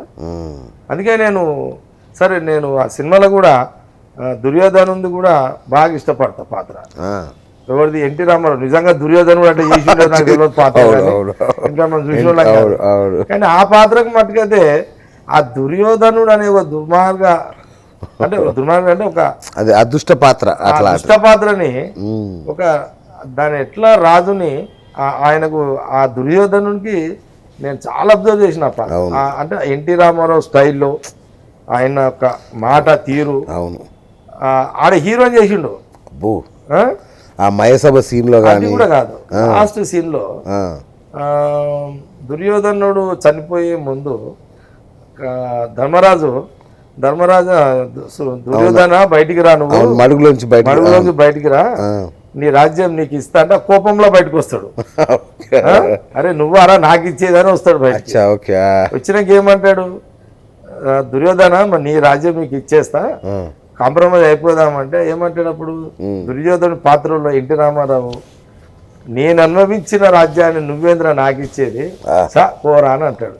అది బ్యూటిఫుల్ ఆ సీన్. అసలు వర్జాలుగా దుర్యోధనుడు అట్లా అన్నాడో నాకు తెలియదు, కానీ ఎన్టీ రామారావు పాత్రలో అట్లా అని దుర్యోధను హీరో చేసి పడేసాడు. నేను అది కూడా బాగా అబ్జర్వ్ చేస్తాను. అబ్బా ఏం బ్యూటిఫుల్ అది అట్లా అంటే అంతే అది అట్లా. కానీ మీరు ఇవన్నీ చెప్తున్నారు, చాలా అడగాలని ఉంది, అడగనివ్వండి నన్ను. చెప్తున్నా నీకు పార్ట్ 2 గా కూడా ఇప్పుడే ముగించేద్దాం. పార్ట్ 2 అంటే చాలా, పార్ట్ 2లో చాలా బాధాకరమైన విషయాలు ఉంటాయి. అవును అవే ఎమోషన్స్ ఉంటాయి, బాధాకరం ఉంటాయి. ఇంకా ఇప్పుడే వద్దు, టైం ఉంది ఇంకా తప్పకుండా. నేను అది బయట చెప్పాల్సిన అవసరం ఉంది. ఎనీహౌ మొత్తం మీద అయితే మనమైతే ఒక పద్ధతి జీవితం గడపాలి. మనము ఒకరికి మెసేజ్, మంచి మెసేజ్ కావాలి. 10 మంది ఎంతమందికి మనము ఉపయోగపడ్డం అనేది చాలా ఇంపార్టెంట్. మనం కోరడం మట్టుకి మన వంతు. అది వస్తుంది అని ఆశించడము తప్పు కాదు. వస్తుందని నమ్మకం పెట్టుకున్నప్పుడు తప్పకుండా వస్తుంది. అట్లా అని దానికి షార్ట్ కట్లు కొట్టాల్సిన అవసరం లేదు. వచ్చేది అన్నిటికీ వెనకాల అమ్మ ప్రేమ ఉంది, అమ్మ కోరుకుంది, అది చాలు. ఆ కోరిక 100%. ఎనీహౌ మా అమ్మ ఆ రోజు అన్న మాటని ఖచ్చితంగా ఎట్లా అమలు చేయాలి అనే దాని మీద అయితే ఉన్నారు. నా జీవితం నడుస్తున్నది. అందరూ అలర్ట్ కావాల్సిందే. ఎవరు కూడా ఇందులో నా ఫ్యామిలీ ఎక్కడ కూడా ఇన్ఫ్లుయెన్స్ పనిచేయదు. నా భార్య పిల్లలు ఇన్ఫ్లుయెన్స్ పనిచేయదు. నా సిస్టానికి నా భార్య అడ్డం వచ్చినా పిల్లలు అడ్డం వచ్చినా పక్కకి జరిపేస్తా. ఎవరిని కూడా కేర్ చేయాలి. నా సిస్టమ్ ఎప్పుడు కూడా నా వల్ల 10 మందికి ఈ సమాజానికి మేలు జరగాలి. ఈ సమాజానికి మేలు జరగాలి. అది చరిత్ర. రేపు నా పిల్లలకు ఆస్తులు ఎన్ని ఇచ్చిండు అని కాదు, నా తండ్రి మంచి పేరు ఇచ్చిండు అనేది నా పిల్లలు చెప్పుకోవాలి. నా తల్లి గురించి చెప్పుకోవాలి, లేదు నా గురించి నా పిల్లలు ఎప్పుడు గర్వంగా తల ఎత్తుకునేటట్టు ఉండాలి. వాళ్ళ చిన్న జీవితానికి చిన్న ఆస్తి సరిపోతుంది. 100 కోట్లు అట్లా పెట్టారా వాళ్ళ వర్క్, ఫ్యామిలీ వర్క్? ఇప్పటి వరకు 0. ఇప్పుడు స్టిల్ 0 అంటే టోటల్ 0లో ఉన్నా. ఇప్పటికైతే ఏమీ లేదు. ఇప్పుడే నేను ప్రయత్నం చేస్తున్నా. ఇప్పటిదాకా ఆలోచన చేయలేదు. ఇప్పుడు వచ్చిన రియల్ ఎస్టేట్ డబ్బులన్నీ కూడా ఏదన్నా సగం డబ్బు రాజకీయము, కొద్ది డబ్బు మంచి పండుగలు పబ్బాలు, కొంత హాస్పిటల్స్, కొద్దిగా పేదవారికి సాయం చేసుకుంటూ, అంటే ఇప్పుడు రూపాయి వస్తే బారాన సమాజానికి ఆలోచనలు ఇప్పుడు స్టార్ట్ చేసిన. ఎందుకంటే పిల్లల బాధ్యత కూడా నా మీద ఉంటది కాబట్టి ఆ బాధ్యత కోసం చేస్తాను. పవన్ కళ్యాణ్ తో సినిమా తీస్తున్నారు మీ జీవిత చరిత్ర అని ఒకప్పుడు అనుకున్నా, నాది అనుకున్నా. కానీ తర్వాత అతను కమ్యూనికేషన్ ఉండదు కదా, అంతే కదా. వాళ్ళ స్టైల్, వాళ్ళ తీరు, వాళ్ళతో లెక్క అట్లా అని ఇప్పుడు అట్లేం లేదు. ఎవరైనా సరే తీసే రోజు వస్తుంది. నా తల్లి పాత్ర, నా పాత్ర అవన్నీ వచ్చిన రోజు తీస్తాము. ఏ హీరో తీస్తాడో వాడే అదృష్టవంతుడు. నిజంగా అంటే మీరు చెప్పిన నాకు స్టోరీ తెలుసు కాబట్టి ఒక అద్భుతమైన సినిమా కావాల్సిన అన్ని మసాలాలు ఉన్నాయి. అంటే ఉన్నాయి. అది సినిమా కమర్షియల్ సినిమా కాదు, అది ఒక మెసేజ్ సినిమా. కేవలము ఒక తల్లి పాత్ర మీద ఒక కొడుకు ఎట్లా అయిండు, తండ్రి పేరు మీద కొడుకు ఎట్లా వచ్చిండు, ఇదే పాత్ర ఉంటుంది. అట్లా రైట్. ఇప్పుడు రాజకీయ వారసత్వం ఎవరున్నారు ఇప్పుడు ఇంటి నుంచి? రాజకీయ వారసత్వం అనుకోకుండా మా పాప బయటకు వచ్చింది. మా పాప యొక్క వాక్చాతుర్యము, కొంత యూట్యూబ్ ఛానల్స్ కానీ బాగా ఇంటర్వ్యూ చేయడం వల్ల, మీడియా ఛానల్స్ చేయడం వల్ల ఆమె తీరు, ఆమె స్టైలు, ఆమె సిస్టము చూసిన వాళ్ళు కొంతమందికి నచ్చింది. రాజకీయ వారసురాలుగా ఉంటదనే ఊహాగానాలు మొదలైనవి. నియోజకవర్గం కానీ రాష్ట్రంలో అక్కడక్కడ ఆమె YouTube channels, media channels, interviews చూసిన వాళ్ళంతా ప్రస్తుతానికి మేము ఇంట్లో కూచి అని పిలుచుకుంటాము. ఆమెకు మేము యాక్చువల్గా జయలక్ష్మి అని పేరు పెట్టుకున్నాము. జయ అంటే మా అమ్మ పేరు కూడా, మాదంతా జయ నుంచే నడుస్తున్నది యాక్చువల్గా. జయ అంటే మా ఫాదర్ పేరు జగ్గారెడ్డి, మా మదర్ పేరు జమాయమ్మ, ఓకే. నా పేరు జయప్రకాష్ రెడ్డి. సరే నిక్ నేమ్ మా ఫాదర్ పేరు నాకు జగ్గారెడ్డి అట్లా వచ్చింది. వచ్చిందా? ఓకే. పాపకు కూడా జయలక్ష్మి అని పెట్టుకున్నాము. పాపకి కొడుకుకేమో దత్తసాయి అని పెట్టుకున్నా. ఎందుకంటే గంగారాము టెంపుల్ ఉంది కదా, దత్తదేవుంది, సాయిబాబాది, షిరిడిది, ఆ 2 పేర్లు కలిపి పెట్టుకున్నాం అన్నమాట. ఓకే. సరే అది తర్వాత కొద్దిగా అఫీషియల్గా దత్తసాయి వద్దు, భరత్ సాయి అని భరత్ సాయి అని వచ్చింది. ఓకే. కానీ ఇంట్లో కొడుకు దత్త అనే పిలుచుకుంటాం, దత్తసాయి అని పిలుస్తాం, దేవుని పేర్లే పెట్టుకున్నాము. ఇక మా పాపకు మొన్న బయటకు వచ్చినప్పుడు ఏది ఈ జయ అనేది పోయి జయారెడ్డి అనేది కామన్ వర్డింగ్ పబ్లిక్ నుంచి వచ్చింది, ఓకే. ఓకే. మనం పెట్టింది కాదు అది. జయారెడ్డి అనే ప్రచారంలోకి వచ్చింది. సరే అనుకోకుండా బయట నుంచి ఏంటంటే ఈమె వారసురాలు అవుతుందని, లేకపోతే ఈమెని భవిష్యత్ రేపు ఎంపీకో ఎమ్మెల్యే నిలబడతాడు. నేను కొన్ని సందర్భాలు నిలబెడదామని ఆలోచన కూడా చేసిన, కానీ మా పాపకు అంత ఇంట్రెస్ట్ లేదు. అయ్యో. అడుగుతున్నా, ట్రై చేస్తున్నా, వద్దు నాన్న ఇప్పుడున్న పరిస్థితులు వేరు, బాగా ఆమెకు అవగాహన వచ్చేసింది. ఓకే. అయ్యా అంటే ఆమె వయసు కూడా ఎంత 23. ఓకే. ఈ ఏజ్లో కూడా ఆమెకు అంటే నా ఈ గత 10 ఏళ్ళు ఓడిపోయినాక నా బాధలు, తర్వాత కష్టాలు, నేను గెలిచిన చూసింది, గవర్నమెంట్లో తీరు కూడా చూసింది. అప్పుడు కాంగ్రెస్ ఎట్లుండే, ఇప్పుడు వీధి ఎట్లుంది అనేది కూడా చూసింది. బాగా మాకు ఐడియా ఉంది. ఆ రోజుల తీరు లేవు నాన్న, ఇప్పుడు మాట ఇస్తే మాట నిలబెట్టుకోలేము, ఇక మన మీద పేరుకి ఎమ్మెల్యేలమై ఏం లాభము, అంతకంటే ఫ్రీగా ఉండి సర్వీస్ చేయడం బెటర్ కదా.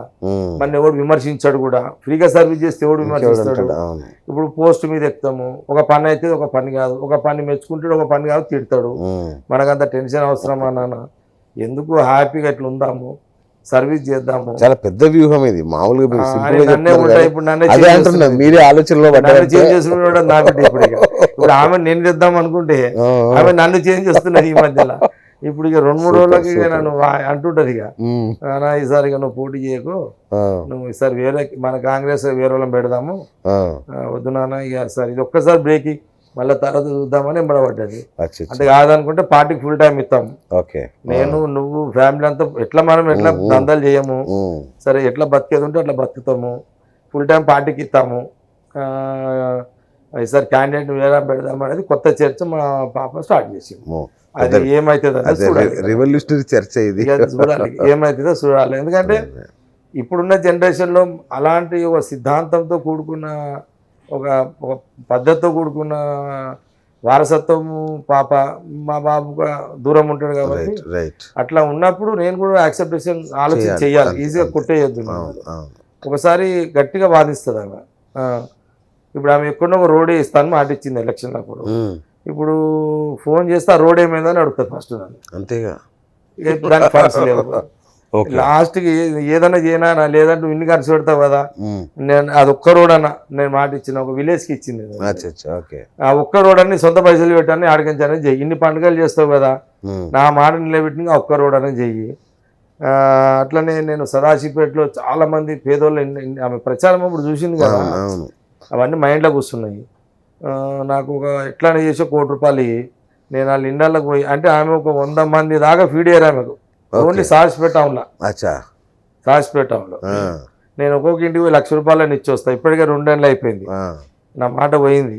నువ్వు ఏం చేస్తావు నాకు తెలియదు, నాకు 1 crore ఎట్లానే తెచ్చి నేను ఆ ఇంటికి పోయి 1 lakh ఇచ్చేసి దండం పెడతా, రాజకీయాలకు నాతో కాదు అని ఇట్లా ఇట్లా ఇట్లా చర్చ జరుగుతుంటుంది. మొత్తం మీద మా పాపకు ఎవరైనా సరే బాగా ఇబ్బందులలో ఉంటే వస్తే రెస్పాండ్ అవుతుంది, నా ఎంబడ పడుతుంది కూడా, ఎంబడబడుతుంది. ఇంకా నేనన్నా నాకు బాగా వస్తుంటే నాకు ఇక 10 ఇచ్చి 100 మంది వస్తే 10-20 ఇస్తా, మిగతా మిస్ అవుతుంటారు. ఇక మా బిడ్డ మిస్ కానీ అది, ఎందుకంటే ఇక మా మీ దగ్గర పడ్డది అని అంటే ఎట్లన్నా పైసలు తీసుకోవాలి, వాళ్ళకి ఇచ్చిన దాకా ఇంకా నిద్రపోదు అనమాట. అది ఆమెకు ఉన్నటువంటి తత్వం వచ్చింది. అయితే జీన్స్ వచ్చేసినాయి ఉన్నాయి, కానీ ఈ లైన్ లో లేదు, ఏదో సీట్ ఎక్కి పదవి మీద ఎక్కి చేద్దామని కాదు, సేవకులలో పదవి వద్దొద్దు అంటది అమ్మ. మళ్ళీ మరీ నేను ప్రెషర్ పెడితే సరే నేను ఆ టైం వచ్చినప్పుడు చూద్దాము, ఇప్పుడు ఎందుకు అది ఇప్పుడు అది చేయరాదు ఫస్ట్ అంటే ఇట్లా ఈ రకంగా ఇంట్లో నడుస్తుంటది అంతా. ఇక మా మిస్సెస్ అయితే ఫీల్డ్ అంతా ఆమెనే చూస్తారు. నేను ఎక్కువ ఫీల్డ్ లో రాజకీయాలకు తీసుకురావడం లేదు, ఇక రాజకీయంలో ఉన్నట్టే పోస్టులు లేదు, ప్రస్తుతానికి మొన్న కౌన్సిలర్ గెలిచింది, మొన్న మున్సిపల్ కౌన్సిలర్ చైర్మన్ అనే అభ్యర్థి అనుకున్నా. ఇక అనుకున్నా కానీ పెద్ద ఇంట్రెస్ట్ లేకుండే. ఏదో సరే వాళ్ళ వంతులో గెలిస్తే అవుతుంది, నేను తిరగలే కూడా పెద్దగా. సరే చైర్మన్ అయితే అవుతుంది, లేకపోతే లేదు. కౌన్సిలర్ గెలిస్తే చాలరానైనా, బస్తీలు గెలిపిస్తే ఓడగొడితే సొంత పిల్లాన్ని గెలిపించుకోలేదు అంటారు. శాపంలోనైనా ఆమె ఒక ఆమె గెలిపించుకోండి, చైర్మన్ కాకపోయినా సరే అని చెప్పేసి అట్లా ఇక ఉంటుంది కదా. రూలింగ్ పార్టీలు కూడా పిల్లాన్ని ఓడగొడితే జగ్గారెడ్డి రాజకీయం అవుట్ అవుతుంది కానీ పిల్లాన్ని ఓడగొట్టాలని చూస్తాడు. నేను బస్తీలో చెప్పిన అరే నాయన పిల్లాన్ని ఓడగొడితే పరపోతుందిరా, ఇక చైర్మన్ కాకపోయినా సరే గెలిపించుకోపోండి అక్కడ అని చెప్పిన కానీ బస్తీలు పాపము అవతల వాళ్ళు ఎంత మభ్య పెట్టినా వాళ్ళు బాగా మంచి అంటే అవతల పార్టీలో 100 ఓట్లు పోతే ఈ ముఖామికి 800 ఓట్లు వేసి గెలిపించారు. ఆయన పరువు నేను పెట్టిరా బస్తీలు అని అనుకున్నా, ఘన విజయం ఇచ్చారు. ఘన విజయమే చైర్మన్ విజయం కాదు, గెలుచుడు విజయం అవసరం. అట్లా ఇట్లా ఈ రకంగా నడుస్తున్నది. నిజంగా మిమ్మల్ని కలిసే వరకు ఇట్లా అనుకున్నాను, ఒక బోలా శంకర్ లాగా అనిపిస్తున్నారు మీరు.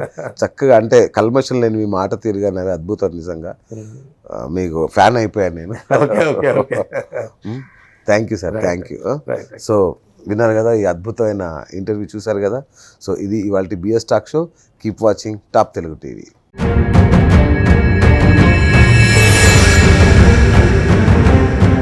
నమ్మకమైన మీ ఆర్థిక నేస్తం Bhavithasri chit funds. Bhavithasri chits తో శ్రీకారం బంగారు భవిష్యత్తుకు సాకారం. ఇంతకీ మా ఛానల్ ను సబ్స్క్రైబ్ చేసుకుంటారుగా, గంట కొట్టడం మాత్రం మర్చిపోవద్దు. Hello guys, this is Vinay Kuya. Hi, Nirumi Sonakshi Verma. Hi, this is Avantika. This is Daystar Gopal. Please like, share and subscribe to. Please subscribe it. Please subscribe to Please subscribe to like, share and subscribe to Top Telugu TV. Top Telugu TV. Top Telugu TV. Top Telugu TV. Top Telugu TV.